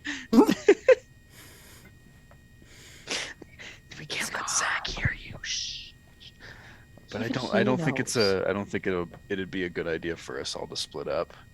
I think what Aya's doing is probably our best bet. Maybe he'll show up. Zach kind of nods, and he's like, and we can, for Aya to rest, we can, keep the campfire going all night. And, he's like, Pal's pretty adept in the wilderness. So if we don't see him by morning, I don't think we're close to where he is. Do you think he'd be able to hold his own if he got lost? He's like, way more than I could. Well, then maybe it's a good thing he's the only one we're not accounting for. Also keep in mind, we got spat out where we needed to be. Maybe this isn't where he needed to be. You have a good point. Ooh. Very true, actually. I never thought about it. We want to set up the rest of our stuff here then? Oh, wait. Oh, yeah. All of our stuff is in Moshi's bag. It's already. Yeah. Yeah. And you had the campfire area, it's obviously been set up by Zach. So, your mess hall, quote unquote, is good to go. You do see a couple of tents that he had with him, kind of laying beside the camp, but they're not set up yet. So, yes. I guess I'll help get tents and stuff set up. Get all that taken out so we can actually set up camp. I'll stand up and pat Moshi on the back. You keep reading. And I'll get up and help out. Moshi, make an Arcana check. Yeah. One more. That is a nat 1, my friends. Oh! Well, Moshi didn't want to do anything anyway, so. Yeah, you as Soren walked away, you went to try and kind of mimic what the book is saying, but the memory of, in your dream being too close, you stop yourself. You keep reading. No, for whoever's keeping watch, I'll keep watch all night. Make sure Zunari and Zach aren't on watch today. I will need you to make a constitution check. Hold up. Before the night continues any further, I think that we should read the journal a bit more. Journal a bit. We're not going to get much more privacy than this. I guess you have a point. I'll I rolled a 19.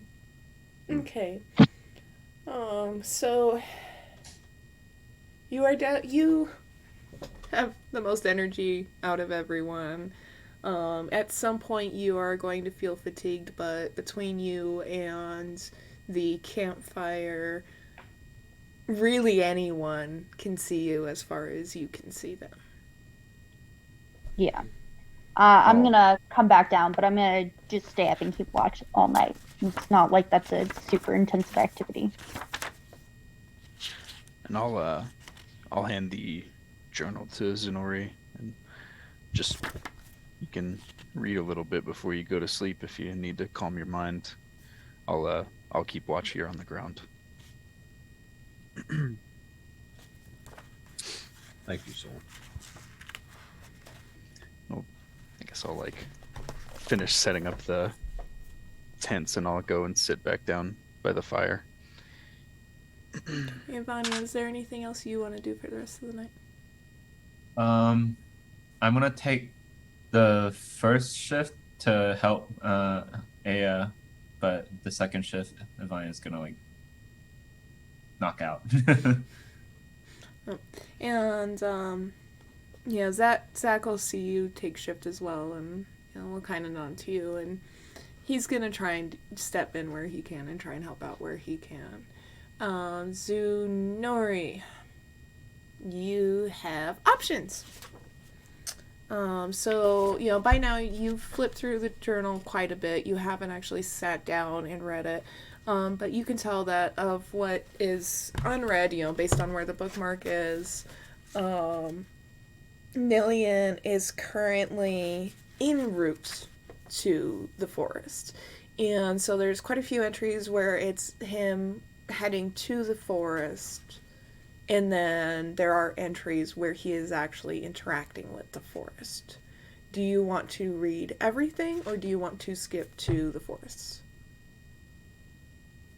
Because, you can always go back to them later, too. It's fine. No, I'll read all of it, if you don't mind. Read all of it? Okay. Okay. Alright. Now, you can stop me, pause me, at any time. Alright? And Did also... we, cut off our cameras and stuff? Is this gonna You be a can while? if you want. Then I'll leave that up to you guys. If you guys need to get up and do a wellness break or something, you are free to roam about the cabin. And then you are also free to interrupt. All right. So while Zenori's reading, I'll be trying to help Moshi figure out what the book is talking about. The magic book. All right. Just before Moshi goes to bed, I just want to talk to Moshi alone. Okay. Do you two want to do that now, or do you want to do that later?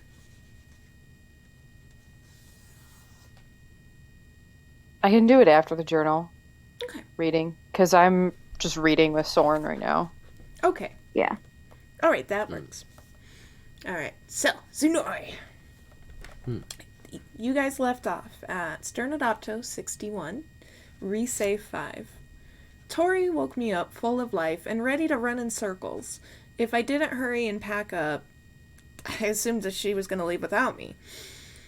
But now that we're leaving the immediate edge of the plateau, I sense a relief in myself. It's too easy for us to feel tiny and insignificant. I suppose now this is because it is true. But that shouldn't deter us from living meaningful and full adventures of our own. Tori reminded me of this as he pranced through the sparse trees on course to Hinolo. as if it was only him and the wind, that if he ran just a little bit faster, he could fly too. And he practically did. Hinolo came without issue. Until I reached the stables, that is. Tori has been so good to me, and a welcome travel companion. You will be missed, my dear friend. Water drops obscure some of the pages.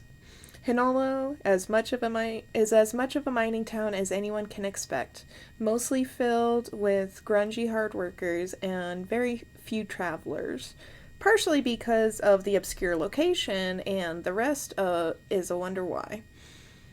The mine owners clearly hire out their own guards, some appearing shadier than others, but if not underground metaphorically and actually, this town would be torn by politics.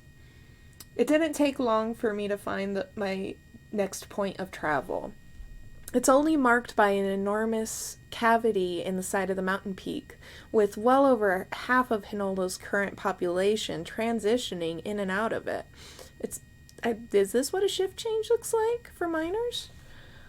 Private guard clearly marking the valuable tunnels where only workers can enter, and the other ones only have 1 or 2 posted. The one I was looking for only had 1 guard posted, and he was nearly napping. There were miners shuffling through the other entrances, and a couple through this one, presumably to mining shafts deeper in the network. It took a little longer to read the signs that marked each of the entrances. The literacy and cultural drift is already becoming prominent, as their style of characters is now formatted to be chiseled into the rock and still recognizable. I asked the guard on nap duty anyway, a good thing too. It really did say, to ground level. He appreciated me finding it amusing, and with his help, I was able to locate adequate accommodations and perhaps some local sources. The rusty shovel. This town holds its own, and I am enthralled. The tavern owner, Onley, was guarded at first, not used to travelers, let alone a mage. The people here are still very perturbed by the war and the move. My observations have it as many of these workers were just soldiers trying to stay busy. Now that the war is over, what else do they have left to do? Some have even used their clout to obtain services from the crafters, becoming shorter and stouter, having shorter and stouter modifications from the looks, more ideal for the small spaces of mine shafts and subterranean caverns. The working women, however, contain much to be feared. One in particular silenced the whole tavern with her temper before knocking a shift scribe out cold with 1 swing. Not a single part of me dares to even cross eye contact with such tempered tempers. I had a couple of pints of their local tap, very sweet as it was, like it was made from pure syrup, and berries too. Honey ale? No, that's not quite right. Or maybe it is. Point is, I relaxed a bit this evening, and doing so allowed me to wiggle my way into a few more local groups. Tartors, which are subterranean creatures, seem to be the biggest problem here. The move has caused them much tribulation, and one of their bigger colonies was split. So many are either still upset or trying to find each other and settle back down. The network of precious ores in the area are also one of their sources of nutrients, so large pockets are often guarded.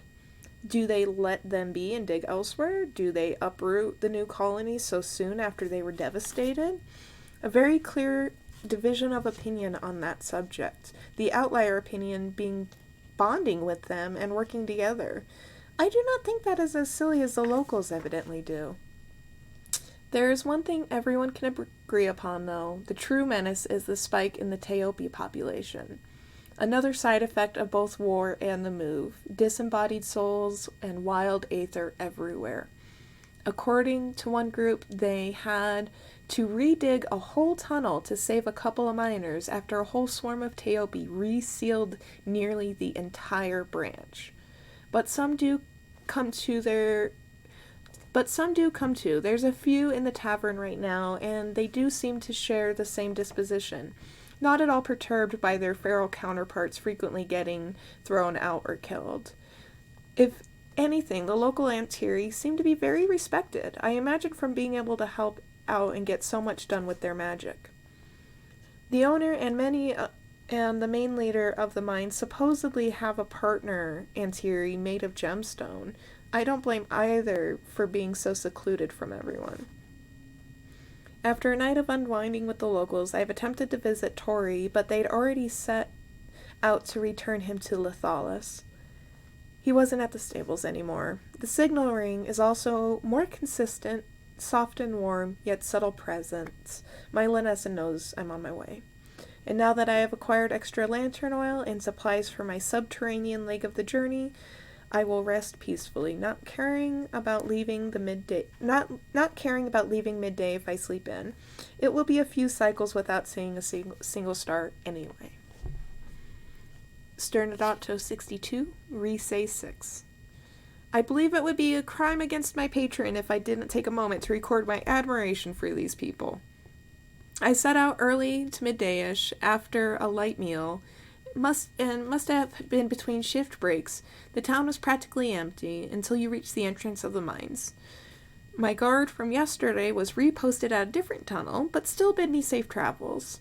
To ground level, I followed, presuming that I'd have to wait to make much of my observational entries. Being underground, it may be wise to spare as much lantern oil as possible.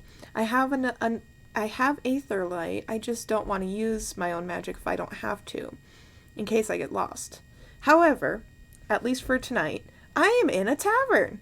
There is a hole in the tunnel wall, and they made a tavern in it. And only a few areas where I needed my lamp. The higher traffic areas have light crystals embedded in the walls and support structures as able. Some rock interiors even carry one around, or are sources of light in themselves. Near the crystal lights, however, a lantern is almost too bright. I can only imagine how well the locals see down here. Sleep, however, has a lot of room to be desired. It's normal to have minimal comfort on foot travels, but a bed of solid rock in the wall is a bit much. It has to be even for seasoned travelers. Regardless, I use my tent and my blanket as padding. The temperature, though, is surprisingly warm and consistent. And it's got some moisture to it, too. The locals down here are definitely more sparse, either weary multi-shifters or strangely obsessed individuals. I choose one of my rations for the meal, though, not trying to attempt the local drink that appears like it's mud. But it does have oh wait, hold on, sorry, I read that wrong. I chose one of my rations for the meal, though, choosing only to try the local drink. There we go. It still feels like there's mud in my mouth, but it does have a rich creaminess to it once you get past that first kick. Reviewing Jognir's notes, it will be in my best interest to leave early. Down here, though they have the specialized light crystal contraption to track time, the crafters really can be innovative. It's still not good to stay underground as longer than necessary. Sternadato 63, Risei 7. This is a quick entry by lantern light. The tavern keep helped out a lot. If I had not inquired about the road ahead, I would have gotten lost running from some Teopi. There is a strong evidence that shows how little these people go to ground level, from untended tunnels to wild subterranean growth and some depleted light crystals. In truth, I am rather apprehensive. It is hard to relax with the low rumbles and skittering from in the walls and the ground, all around really, unless I am only delusional on the first day. Sternadato 66, Risei 10. Autumnus be blessed, starlight at last. I cannot help but lay in the middle of a clearing, sprawled out like some little kid on a cold day, right outside the passage threshold like a bewildered and amazed youngling. I do not wish for the answers of my current reality, for now the vividity of my existence under such a powerful night sky has been fulfilling enough for lifetimes. According to my own passage of time, it has been a few extra cycles in the underground tunnels, a few more than I had planned. I hope you forgive me, my distant, curious friend, for abridging my journey in the depths, but it has been very trying. In my rest after my previous entry, I woke up to being dragged through smaller tunnels by a Tartour. It took me to its nest in a painfully beautiful cavern. The veins of ore glowed with their own light, illuminating the natural crystal formations tenfold. I resigned myself to dying in such a wonderful place, but this Tartour didn't want to eat me. It turned out it was lonely, and I imagine it was very young. I figured out it must have thought I was lost and hungry too, and it brought me to a cavern rich with edible mushrooms, moss, and even some fruit-bearing subterranean vines. I still have some in my satchel for study when I return. We begin to enjoy each other's company very much, but even the Tartour knew I didn't belong down there. So we went through the tunnels together, fending off Teopes and a few other Tartour. One of them must have been a pack member because my new friend was elated to see them. That is where we separated. I continued on my own, eventually reaching a more traveled tunnel. Exasperated, filthy, disoriented, and terribly hungry, I made it out to where I am now.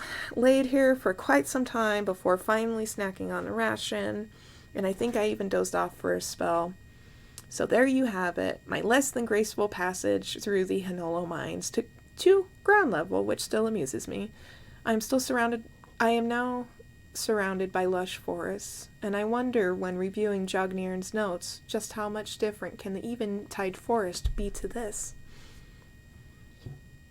Still going? Mm-hmm. Good. Sternadato 67, Rise 11. May I say to my honorable patron Turigoa how much our knowledge is lacking of these forests. Unless I am severely lacking in my own studies, I will transcribe more when I am able. For now, know that I am safe, and my Linessa has signaled that I am getting closer. Sternadato 70, Rise 14. I have yet to confirm if my arrival was anticipated. Perhaps Linessa had a part to play with it. I camped for some time in that clearing. It was immeasurably peaceful and tranquil, despite its claustrophobic nature. I was beginning to feel guilty for not pressing on sooner when a star floated out of the forest and beckoned me in. It turned out to be a softly lit, by its own light, hecc. Strange, though, it felt more powerful than it was graceful, and how it managed to move so gracefully with its massive branch-like horns continues to baffle me. I know not of passing time after this. I began to get uncontrollably fatigued and delirious.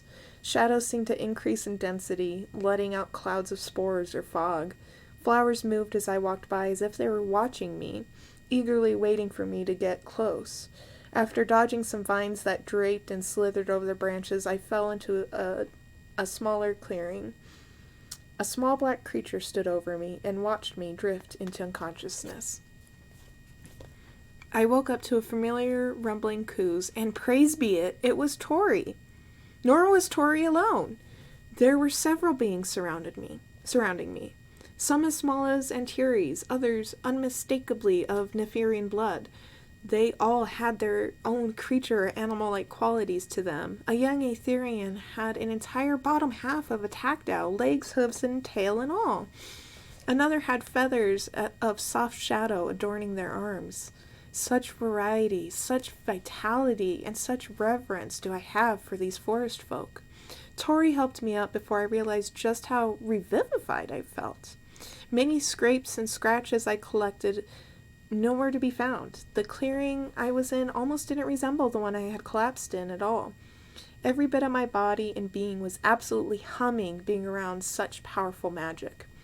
It even seemed brighter, and not by sprites or orbs of light, some of them Antares floating around. I couldn't help but spend time reuniting with Tori. I missed her so much, during which we were gently interrupted by two of the beings. The rest slowly dispersed on their own accord.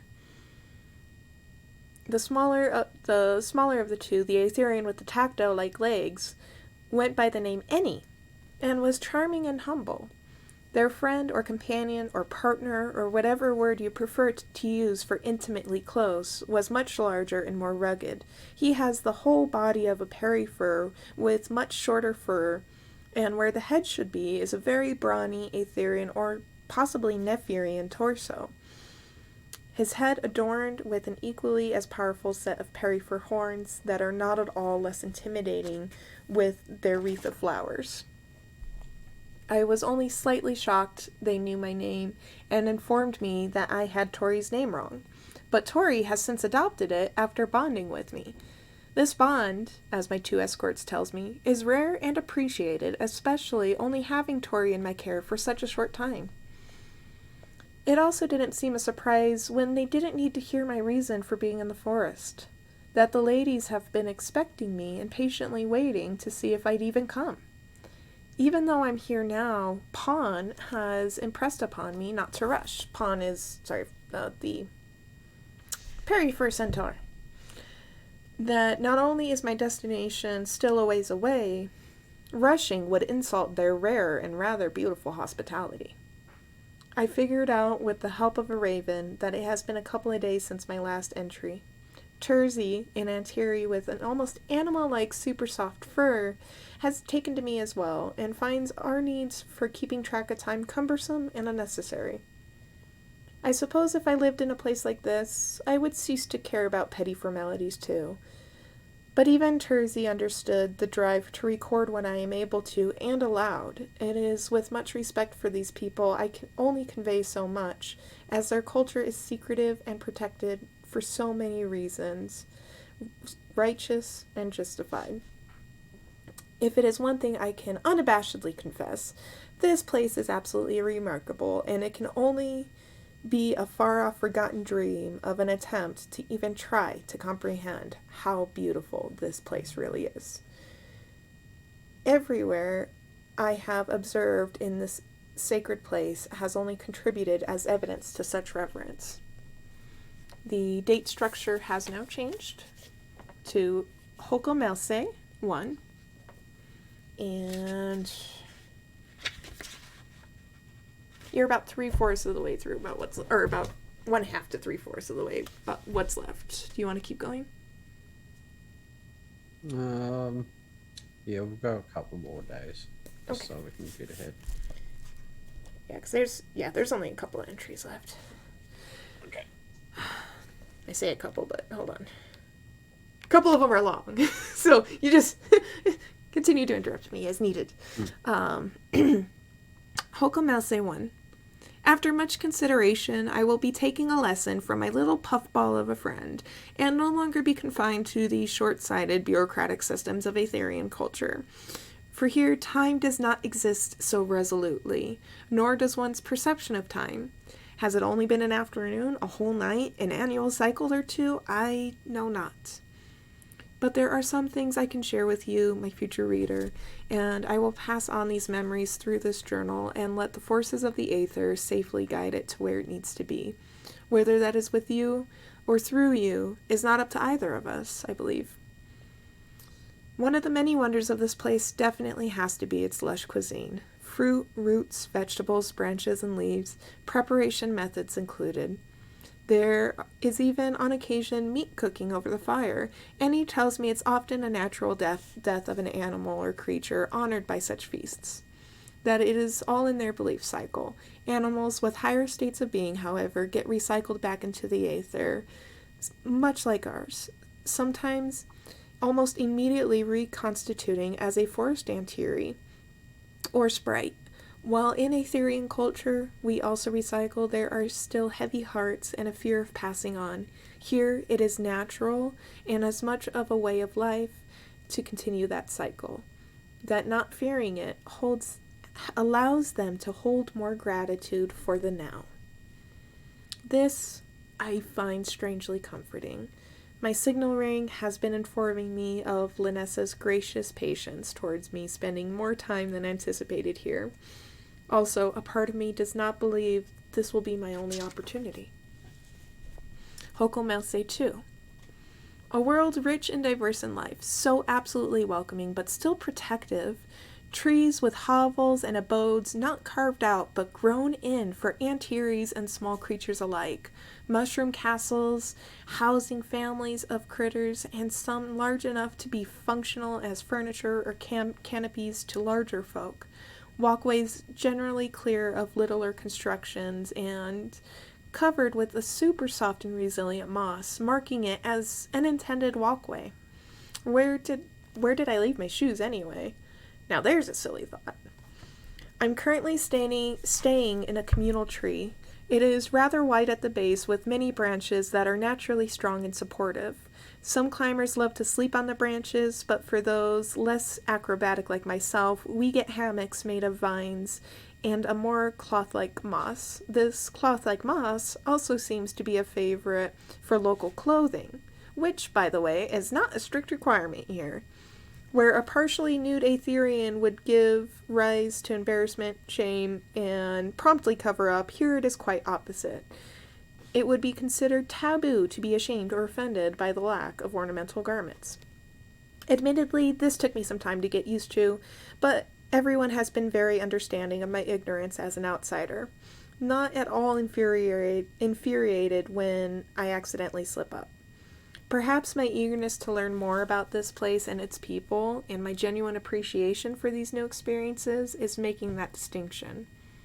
I realize now with no rebuttals this is exactly why previous parties were denied entrance. I actually feel revulsion at the thought of Kazuth or Zalni in this place.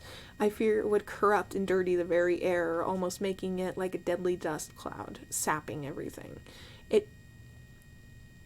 I cannot deny I would now give my own life, too, to protecting this place. Hokomese 3.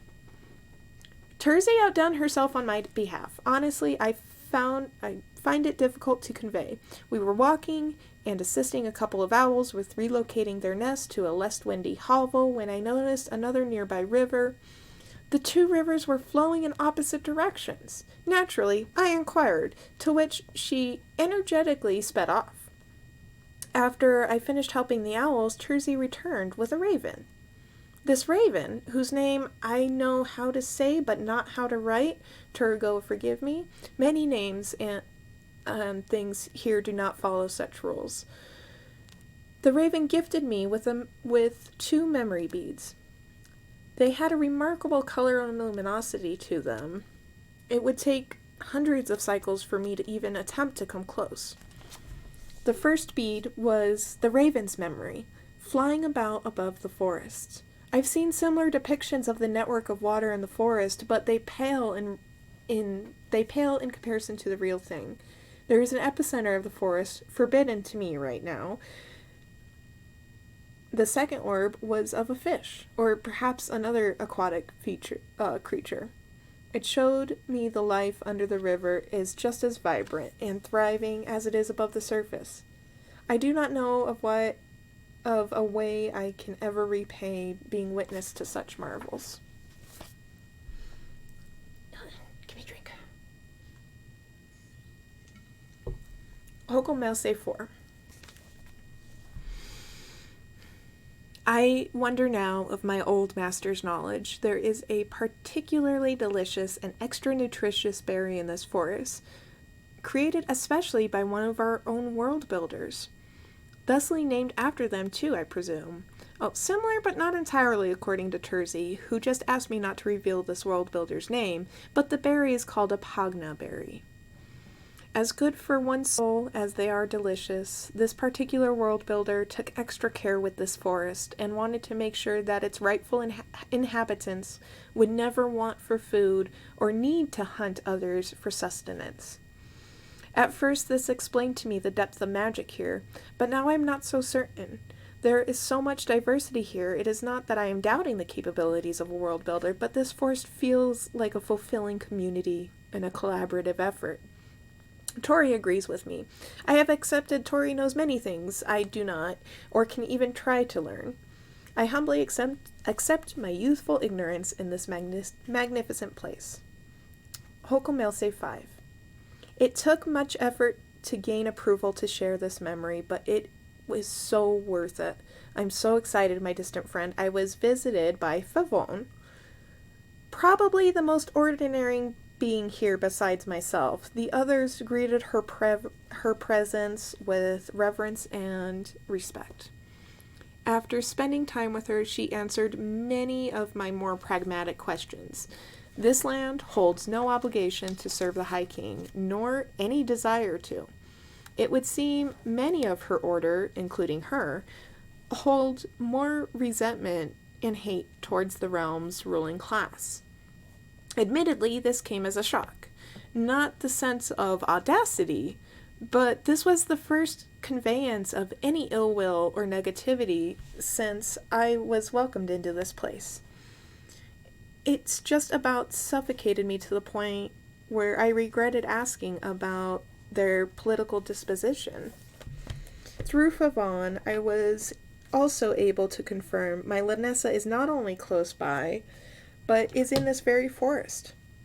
She has been welcomed here for refuge while she transitions into the Parsalian Order, an order she will now share with Favon and the other seers.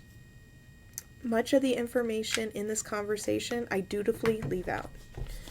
Now for the exciting part. She took me to another... Oh, excuse me. My scribbles.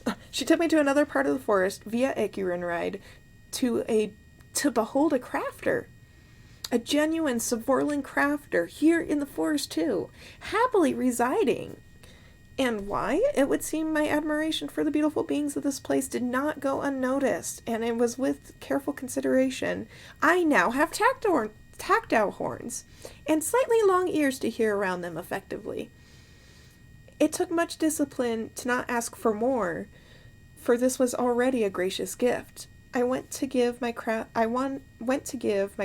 all of my coin. She accepted it, informing me no such material in primitive economy exists here, and promptly melted them down into raw material ore for her to use. Is it wrong to dread the thought of leaving this place when all is said and done? I faintly recall feeling upon my departure I may never return to the Citadel. As much as that my heart still honors my patron and his calling, and the intangible generosity of Hemor, these thoughts perturb me, and distract greatly from my fabulous new horns that Terzi is adorning with wreaths of their own, like pawns. Only now do I realize Terzi is doing them in a way that the flower and vines continue to live and grow, even while no longer being in the ground. Favon had departed eventually, leaving me with reassurances that whatever I am waiting for will be soon. I hope not too soon if that means I must leave this place. I am learning how to grow a small garden by a small being covered in a garden of their own. Hokomelse 6. Turagoa has blessed my time here. After a few daily cycles, unsure of quite how many, my beloved Lanessa came to visit. With the way Favon spoke of the Parsalian Order, I wasn't sure what to expect. But she was no less beautiful than when I last saw her. If anything, she was beyond that of her previous state, like clouds of burden and deep pain had been lifted, like she has been able to stretch and embrace her proverbial wings. Glowing with the confidence, if ever she was to return to her previous state, it would involve death, surely. Though I question whose death, as her newly honed powers astound me. Here, in the stream of a forest, not only has she learned how to control her nightmares, she has also been embracing her love of forest magic. For her love of the forest, she has been given an amulet with a purple rose. Turagoa bless her for helping me gain some approval for the information I can now share. My Lanessa has come into the gift of sight. It is no one thing, history, present or future, but it is deeper to be sure. The king has indeed hunted seers for generations. Lanessa tells me she bore witness to something he has killed to help he has killed to keep hidden. So to protect not only their own, but those around them from the High King's wrath, the Parsalian Order wastes no time in reaching newly discovered seers, either whisking them away to this paradise, or honoring wishes of a magicless life or death. The leaders of this seemingly elder order are 4 sisters, all of whom none of us have seen or can even comprehend their age and wisdom. But Linessa has seen the most active sister, the most protective, I presume, and tells me her benevolence could even capture the hearts of the world builders. Linessa senses both hatred and pain when she speaks of the High King, which is also rare on top of the scarcity of her presence, let alone her desire to speak. Lady Eventide, she is called. She who speaks for all in her protection and for the forest. Like a protective Tenby or loving Malpina, she dares not unduly endanger any of her own. I can see now why these people and animals hold her in such high esteem. For both her powers of sight and her love of the forest, Linessa has been placed with Lady Eventide. Although it seems no one sister holds more power than another, nor do they strictly enforce any form of dictated ownership over specific domains. They are all living and working towards a common goal, peace for their own, and all share the same values and love. Unless seeing them side by side, you really can only differentiate them through the talismans they give their loyal and initiated beings. I did not notice before, but many, including Eni and Pawn, have these talismans. Linessa wears an amulet of a black rose that shimmers with purple. She chose to serve under the Lady Eventide of the Forest, her other option being the head of the Parsalian Order with a white rose. And then there's a rose made of leaves and stone, and a flower made of underwater scales or fins. That is the extent of what I can share of them, as well as my patience for writing. Patience is one of the things that Linessa excels at over me. And with that being said, I am ready to return to spend quality time with her. Would you like to continue? There's 4 more entries.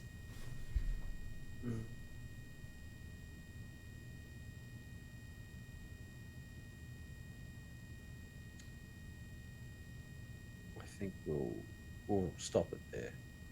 Okay. And Zenori passes the fudge out. He what? He passes the fudge out. Why not Sword. swear? Roll perception. I'm on it. 4. Okay. Well. Sorry.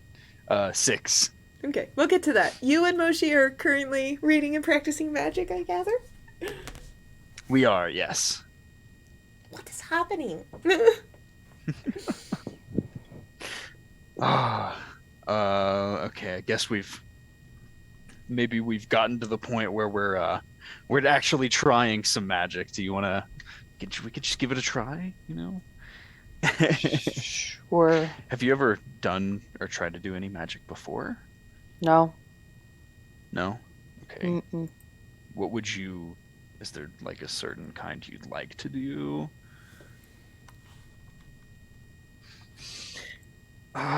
Okay. Well, my...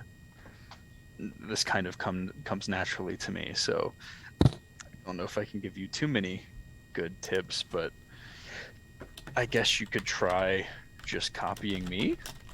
Sure. I'll extend my hand forward and like pointing at the fire, and I'll use a very, very small Eldritch Blast into the fire.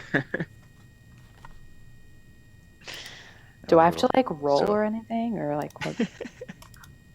Yes, or I you just do. make this up. Okay. I Okay, was like, just- so what is this? What am I? It's probably Arcana. Arcana? Yeah. Okay.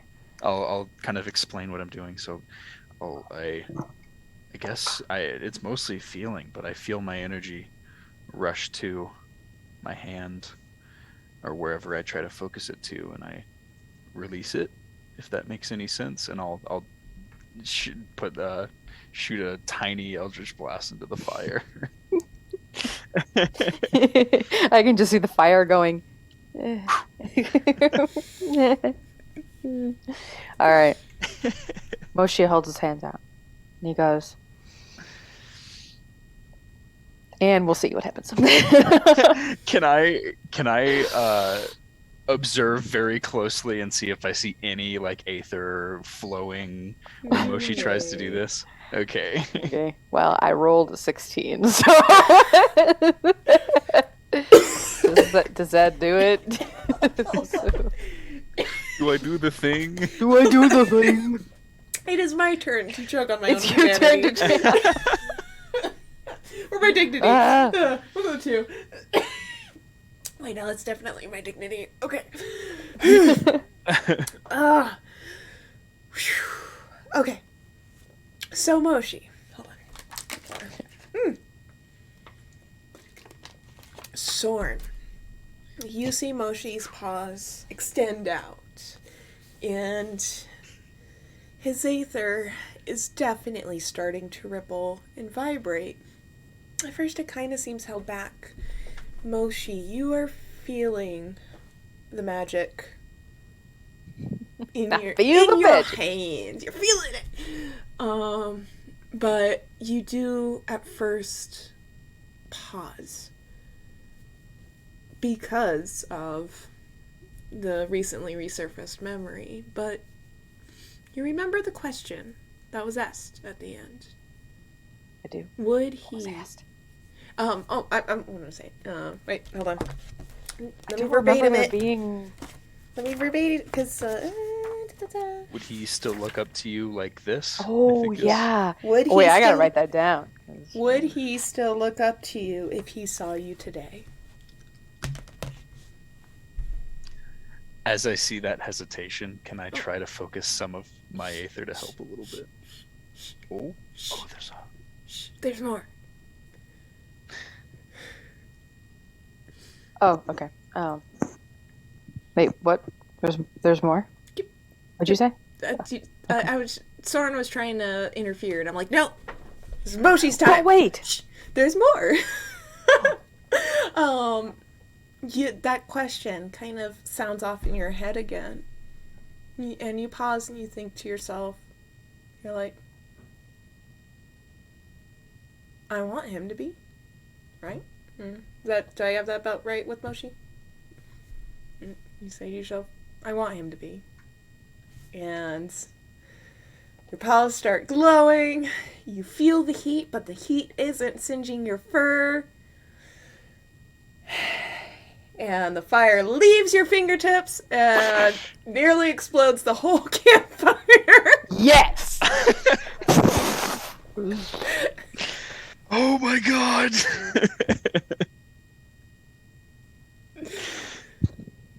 I'll like just reach over and just slowly pat him on the back. That was a little more intense than mine. Yeah. Great job. Can you do it again?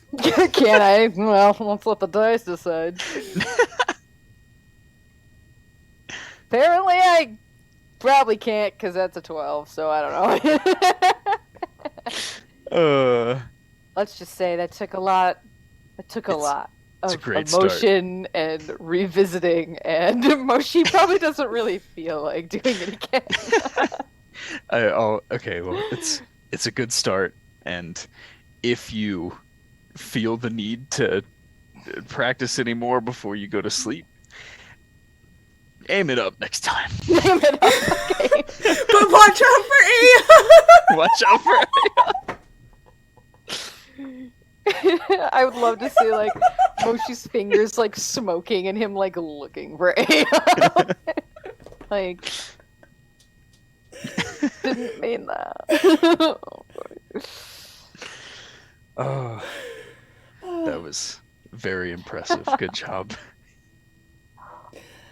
Oh, man. Oh my Is there gosh. anything else that you want to do tonight, Moshi? Moshi is done. All More right. than done. So you do see an empty tent that you can take. Yeah, we're like Correct. diving I in want like to a talk to goofy Moshi. cartoon. You What? may. We will. Soren, stand by. Ah! Moshi, Aya. Oh You yeah, that's dive in- right. Aya wanted to talk to me. Yeah. You dive Yeah, into the tent and you're I about to dive curl into the up. tent, and and Aya as goes, you "Wait!" do, Aya lands right in front of you and she's glowing and she's like, wait! I'm just gonna like turn my glow off because obviously it's like not needed for this.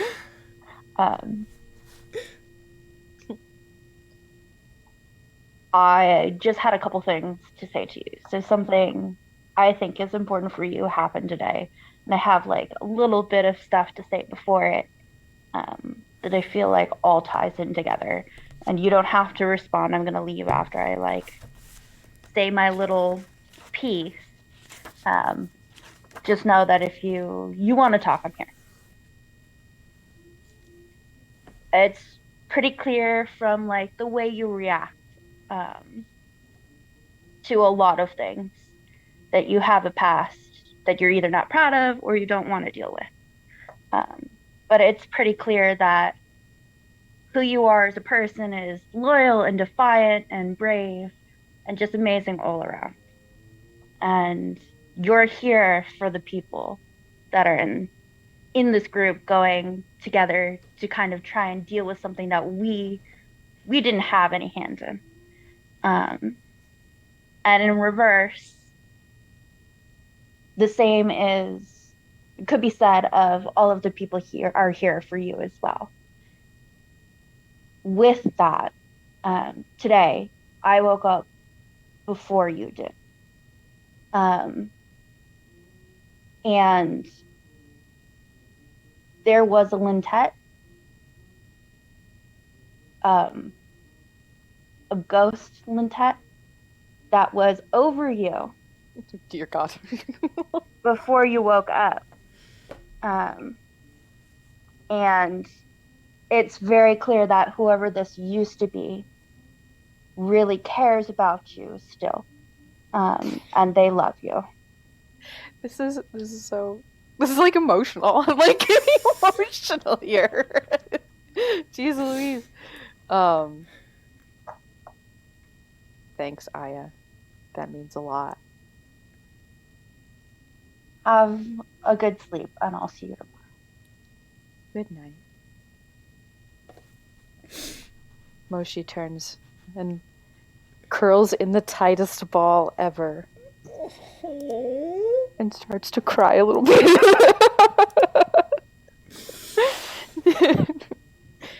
He takes his tail and he's like,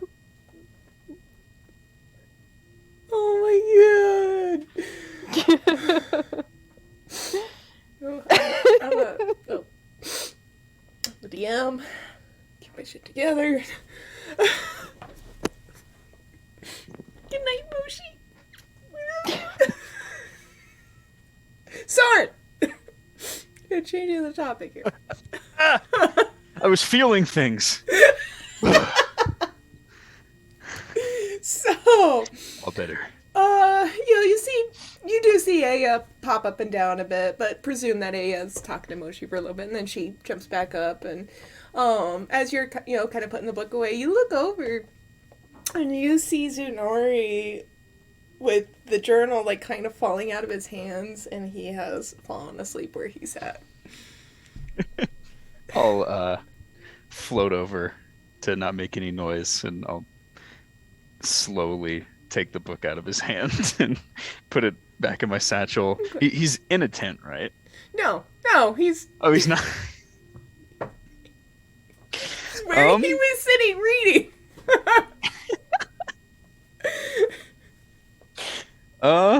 What will I do? Well, What will I do? with your perception roll, when you picked up the journal, you did see, just on one page, you see the forest, you see Eventide, you see the Parcelian Order, you see the High King mentioned, and also Jognir's name on one page, on the open page. Did you want to continue that for the next 15 minutes, I think, is all that's left? Yeah, you said how. Oh, no! Oh, I lied for a second. How much was left? There's 4 entries, about 15 minutes, maybe? Yeah, we'll finish it out. Okay. Alright, we'll just be done with it, because it actually has an ending, and I'm excited for you to hear the end. Okay, so, the question would be, do you want to take care of Zenori, or do you want to plop right next to him and mimic him?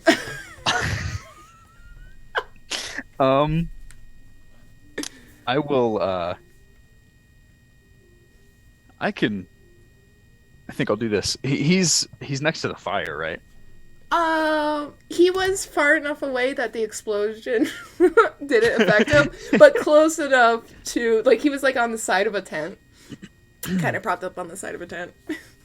All right. So he had light from the fire, but he wasn't directly in the fire. And he's, leaned up against something, yeah. Yeah. I'll sit next to him on the ground, and I'll, since I can see very well in my shadows, I'll cast gloom on the book, on the journal, and I'll sit next to him and I'll read. And that is accurate. Zenori, make a Constitution throw for me. Oh no! Dang it, Zenori. Wait. Yes. Yes, Zenori, make a Constitution throw for me. Put on the whisper real quick.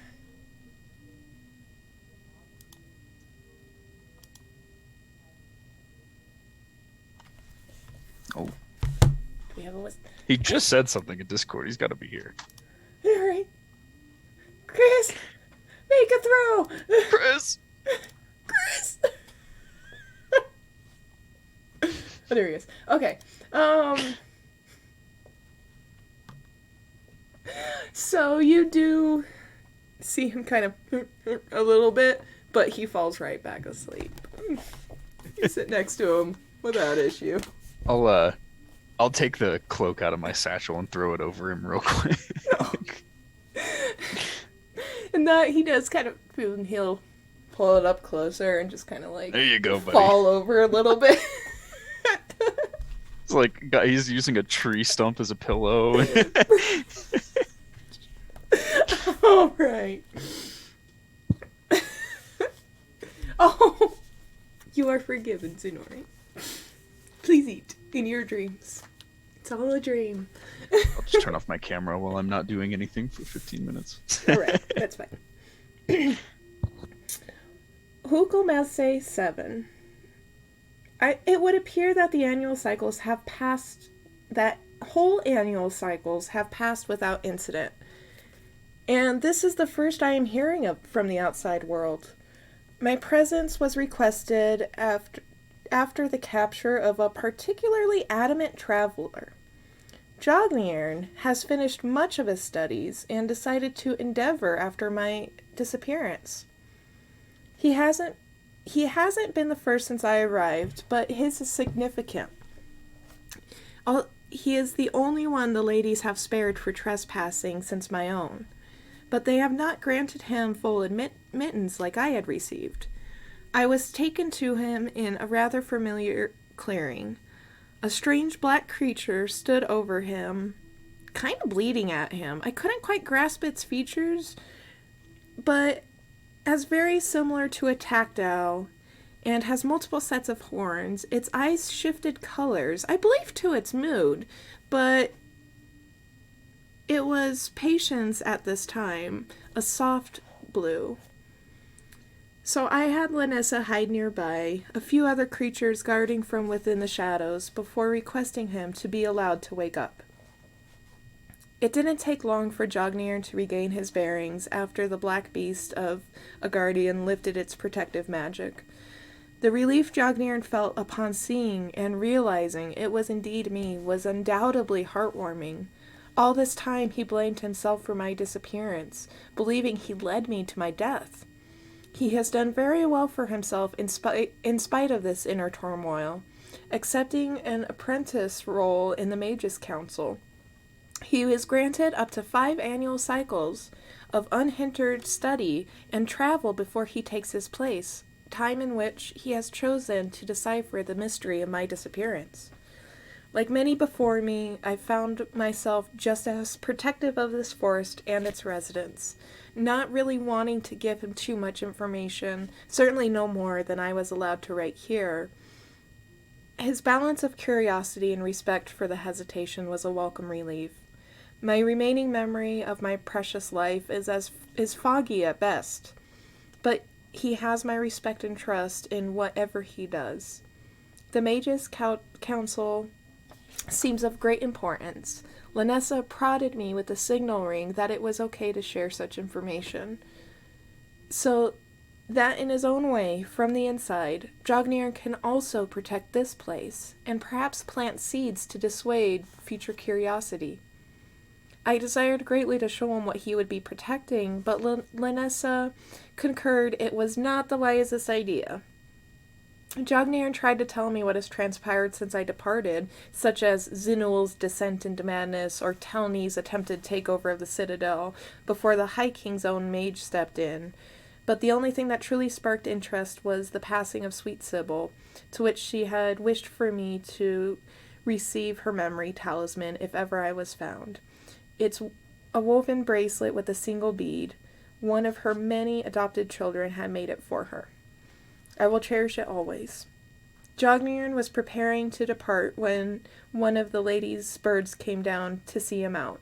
I know not of the conversation, but Jogniern mentioned seeing me again soon, before setting on his Icaran up into a feverishly full gallop. It took some time before I pieced together that the ladies have requested a visit of sorts, and I was to be their ambassador. The same raven that tasked Jogniern is now keeping me company outside of the beloved forest. Though I am not certain of the task at hand, the raven impresses both its importance and potential reward. If failed, I am to be permanently banished. This does bring me discomfort. Hokomelse 8. I did not miss the sensation or worry over passing time. The raven has made for interesting company, liking to prank travelers of the nearby road. I have found comfort in the shadow of a large tree that overlooks the road. According to my waiting game partner, there is now a settlement on a nearby peak, the founder of which is liked by the ladies. He tends only to mine what he needs for his customers, and while the new mining settlement is young, is quickly raising its value to the realm of quality ores and rare precious stones. The road in question is coming from a small town to the south, Chenogawa, which was a simple farming town before the river people moved in, making it much easier for the new town to establish his supply and demand. Deninhi, it is to be known as, according to the Raven, he previously traveled on his own through their forest to the north side of the Airtide River and all the way to Keskodan, there we go. Nearly 10 days at fast pace for such a trip, and from. But I suppose that honorable dedication, despite the immense travel burdens, is what gained him favor with the ladies. Me too. If I must leave this place, perhaps that is where I will go, for the thought of returning to my previous life feels akin to a slow death. My blessed Turgoa, please shed light on how I may serve you in a different way, and forgive me for my irreparable straying. Hokomelse 9. They arrived at the dedicated location after a few days. I am unsure how much of their trip was a portal, but I presume they have a portal ready to go home on a moment's notice. A small, if a few hundred can be considered small, battalion approached from Chenogawa. My raven friend speculates they used the Yerbrinia River and has a ship for their soldiers to return home on, but I think he's smarter than I am, and that this is the case. It was almost like a swarm of bugs, or an incoming rock slide, the noise of the battalion becoming deafening when they were marching. 5 commanders, I presume, led them. Jundaris I recognized from my final days at the Citadel. Then there was a particularly flustered one by the name of Vezule. The war twins, Ramusa and Ranaroth. Judging by the level of stoicism, I presume the fifth was Inerzio. They were escorting a particularly scrawny fellow, compared to the massive commanders, the Ardry's personal messenger, who I recognize as Arcturus. Telny would have envied this moment, but I digress. I suddenly feel very small standing between them and the new home of my beloved. The raven made more than a few jests at the sight of this. Jundaris seethed, I guess recognizing me from his previous failure and how I am now obviously a part of that which the High King hunts and not dead. The twins wasted no effort on calming him down, although the quiet yet intense glare from Vezule made me terribly worried. Now I see why a raven was tasked with me. The raven acted as a messenger for the lady, assisting me with what is to be negotiated. Through this conversation, it can easily be gleaned that this tension between the sisters and the High King has been going on for countless generations, presumably since before the long and bloody Civil War. The High King, of course, was demanding cooperation and surrender of the ladies to his will. Jundaris was very forceful at this topic, but it was Vezule who first acted rashly. I do not pretend to know how the ladies' magic or their force works, but the High King is justified in his fear. When I denied them once again any cooperation, Valzule jumped off his mount in an attempt to critically wound me. Vines erupted from below him, freezing him in his tracks. Meanwhile, every one of the soldiers who had ranged weapons pulled them out and aimed them in unison at the pack of commanders. A glittering dark silhouette of the lady appeared before them, her voice sounding even in my aether, let alone in my ears and in my mind. Beautiful, powerful, angry. Her words as true to my own memory. You will not harm my ambassador, nor any of my people. Your king has never cared to learn the meaning of peaceful, and I see now you are devout lackeys. Consider this warning the closest thing to a treaty your king will ever have with us. Her silhouette fell and reconstituted into a folded black parchment with a glimmering purple filigree, shining rose sealing the parchment closed. I admired it as I picked it up, hard not to admire it.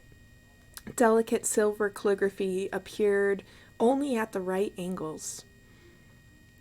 Eat shoe brace, I believe is what it said. Is that the High King's name? In any case, Valzule was preoccupied with negotiating his release from the vines. Jundaris looked about ready to explode into a nova. The twins looked at the small army in seemingly admiration. They came to puzzled as to how they were holding their own weapons at the ready. With Arcturus, a bumbling and nervous wreck, contributing to Jundaris' stress, my logical choice was to interact with Inerzio. His wise gray eyes looked upon me not like an enemy or a defector, but as a proud father. Admittedly, this brought tears forth. To feel so accepted by his presence, I held out the parchment to him, and he gently accepted it. Not paying attention to any of the perturbance of his fellow commanders, he nodded deeply into almost a bow, thanking me for my service. I backed away and watched them all disperse, the twins also politely gesturing farewell to me. Admittedly, there was a flurry of threats, insults, and demands from the other commanders and the yard messenger, but none of it deserves to be immortalized in records in this tome. Empty, meaningless, and unnecessary was much of their reaction, and much of that interaction, as they are all marched back to Chinogawa. It didn't seem to improve during their long march, according to the Raven. Eventually, peace once again reformed in this clearing, and around this tree that wasted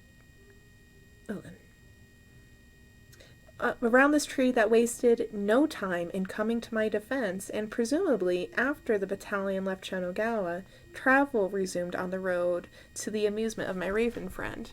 Now we are to wait for the ladies to decide. This is the last entry, or second to last entry. Yes, second to last. I'm going to say 10. Very short. I have lost count of the passing days, along with any desire to write. If not for the continued reassuring presence of my Raven friend, I would have given up hope long ago. For I've also yet to hear from or see my Linessa, nor Pawn, or Annie, or Terzi. Even Tori hasn't popped up. From the shadows of my tree, I have been watching the travelers, much of it presumably Dinini's founder, but no more soldiers, no alerts from the other forest entrances, no messengers. This wait is like a prolonged torment. At this point, I am even uncertain of what I wish to see first, just for something to happen or someone to come get me.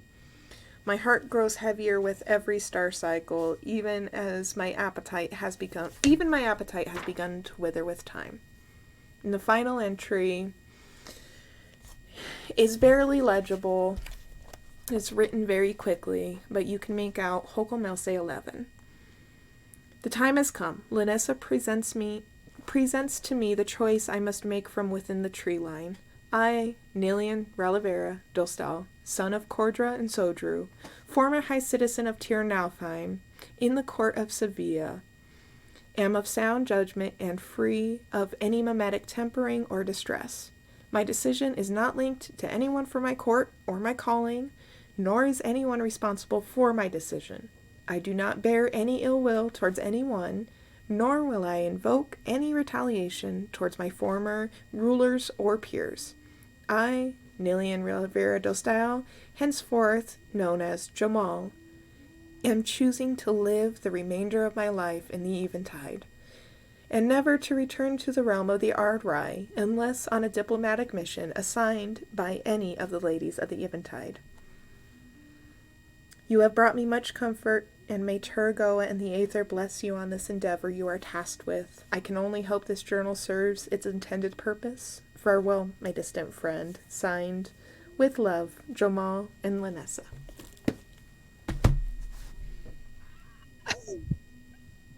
I think first thing I'm doing is marking the page that mentioned the god that Zenori prays to as a man. I will mark that, and just so that I can bring it up to him in the morning. I'm gonna close the book and I'm gonna cast Detect Magic and take a look around the forest around me for a second as I slip the journal into my bag. Roll a perception check. Ivania, what are you doing right now? Sleeping, right? How many hours has passed with the reading of the journal? Quite a few. That perception check is a dirty 21. All right. You definitely see Ivania is ready to fall over and go to bed too. So, Ivania, is there anything else that you would like to do for the evening? Honestly, I do want to check as well, like a little deeper into the forest one last round right before actually passing out. Okay, so the first thing you see is Tired Ivania, but Tired Ivania is heading towards the tree line. So I will let you join her for a bit. Yes, I will do that.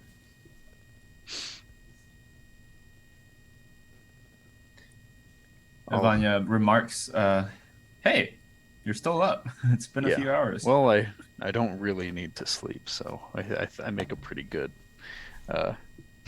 sentry, I guess. I don't know. I had a weird feeling. I wanted to look out here one more time.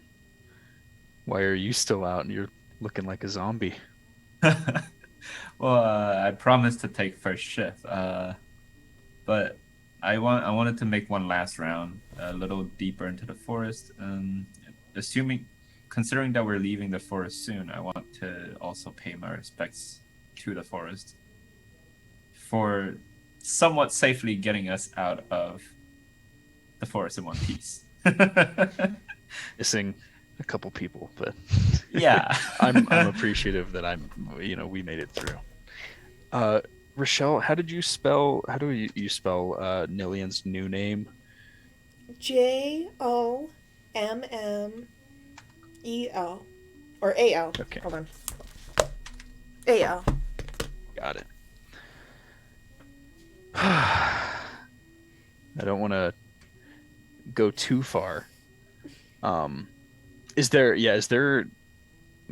Chris said something in the Discord. Okay. I'm getting there. Hold your All horses. Right. I don't want to get too far from the fire, because I'm now a little worried about getting lost, even with Aya up in the sky shining bright like a diamond. I want to be able to, as long as we can maintain eye or visual contact with the forest. Vanya, camp.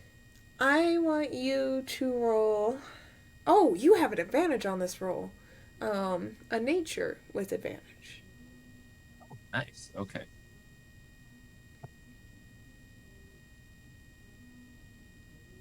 Are you kidding me? Okay, let's see. That's a 10. Okay, hold on. Oh no. Hold on. Let me. Alright, so you guys start wandering into the tree line, and you do see this, and you are keeping an active eye on them.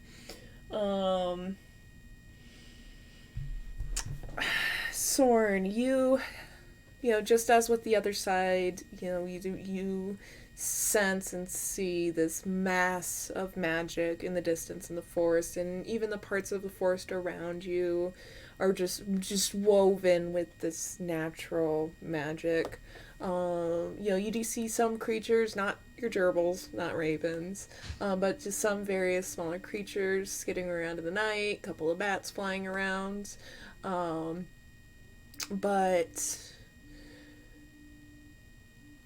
as you see Ivania, and you see Ivania kind of start to waver in bit, and you can see the fatigue is really starting to get Ivania, and so you run to grab Ivania before she falls, and as you fall out of consciousness, Ivania, you glimpse this, but what you presumed was a tree in front of you starts to softly glow with a white, and it is a majestic horned Ekirin, and it bounds away from you guys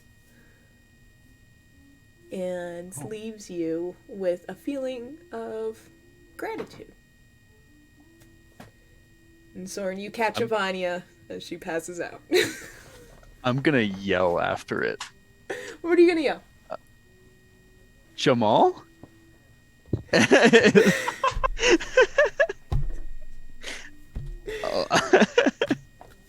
me a d20. Okay. Just flat d20. Yeah. 18. Okay. Hold on. Ah. Okay, this giant horned and antlered Ekirin glances back at you, and you kind of get like a puzzled feeling, but then it's just like, Not Jamal, got it. weird. Yeah, and he continues on his way. Mental note, that's not him. It was worth a shot. All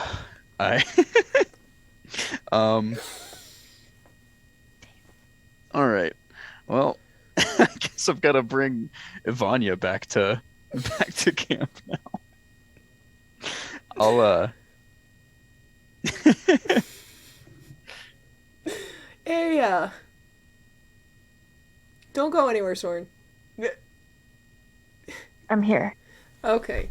You try to keep an eye on them as best you can, and you do see, this glowing being a little bit through the treetops. But the next thing you see is Soren carrying Ivania out of the tree line.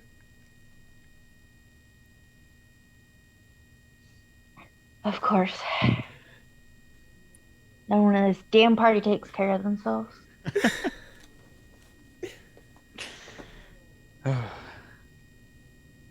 I'll is there an open tent?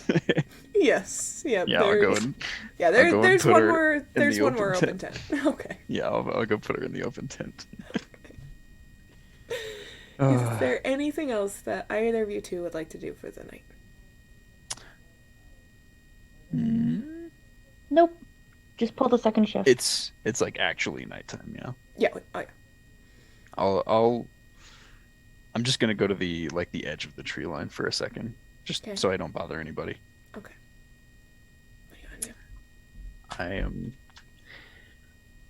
gonna look up into the sky. I think because I got the feeling that during my dream that maybe it had something to do with the night sky, since I was surrounded by glittering lights, and I'm just gonna look up and say, "Night, was it you who I talked to today?"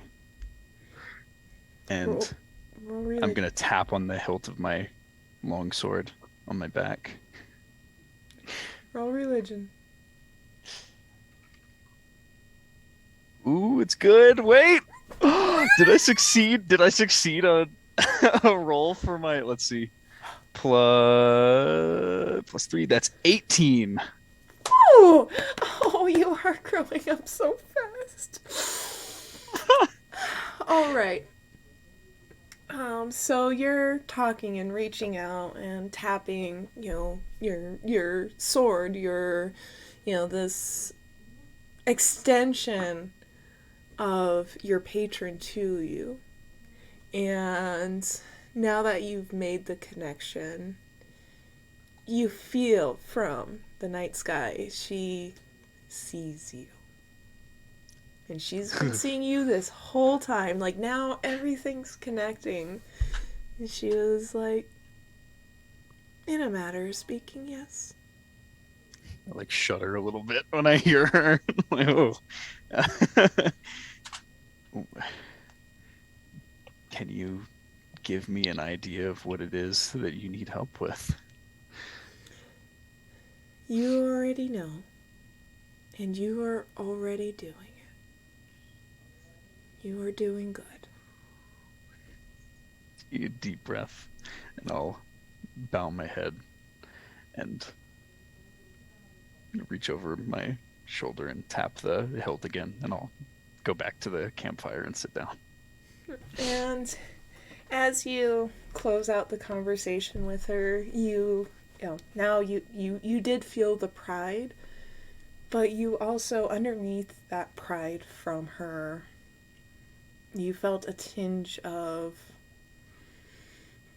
pain, of sorrow, of loss, of regret. Like, it's profound what you felt underneath that pride and appreciation and love for you. It's just a sliver, just a hint. But you caught a whiff of it. And you can't figure out what it's from.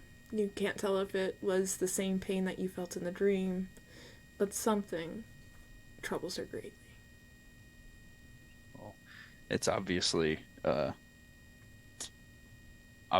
leave me feeling a little bothered. I'll do my best to distract myself with being very vigilant on the night shift. Okay. And with that, we'll bookmark the session. That seems like a good bookmark as any, right? Yeah.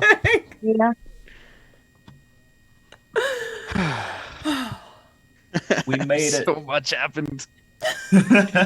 We made it out. You barely did. Yeah. I just had to. You went back into the forest and tried to pass out again. Look, I thought Vanya would do fine, you know? All right. Yeah, not all fights involve swords. Oh.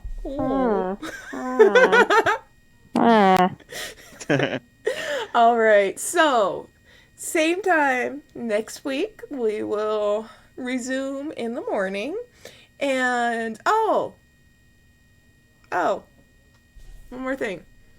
Soren, as you maintain your vigilance in Aya, you see natters fly in from the forest and curl My up God, I with forgot about him. Tsunori. Oh, we almost forgot about Natters! He made Oh, it. dear God, I feel bad.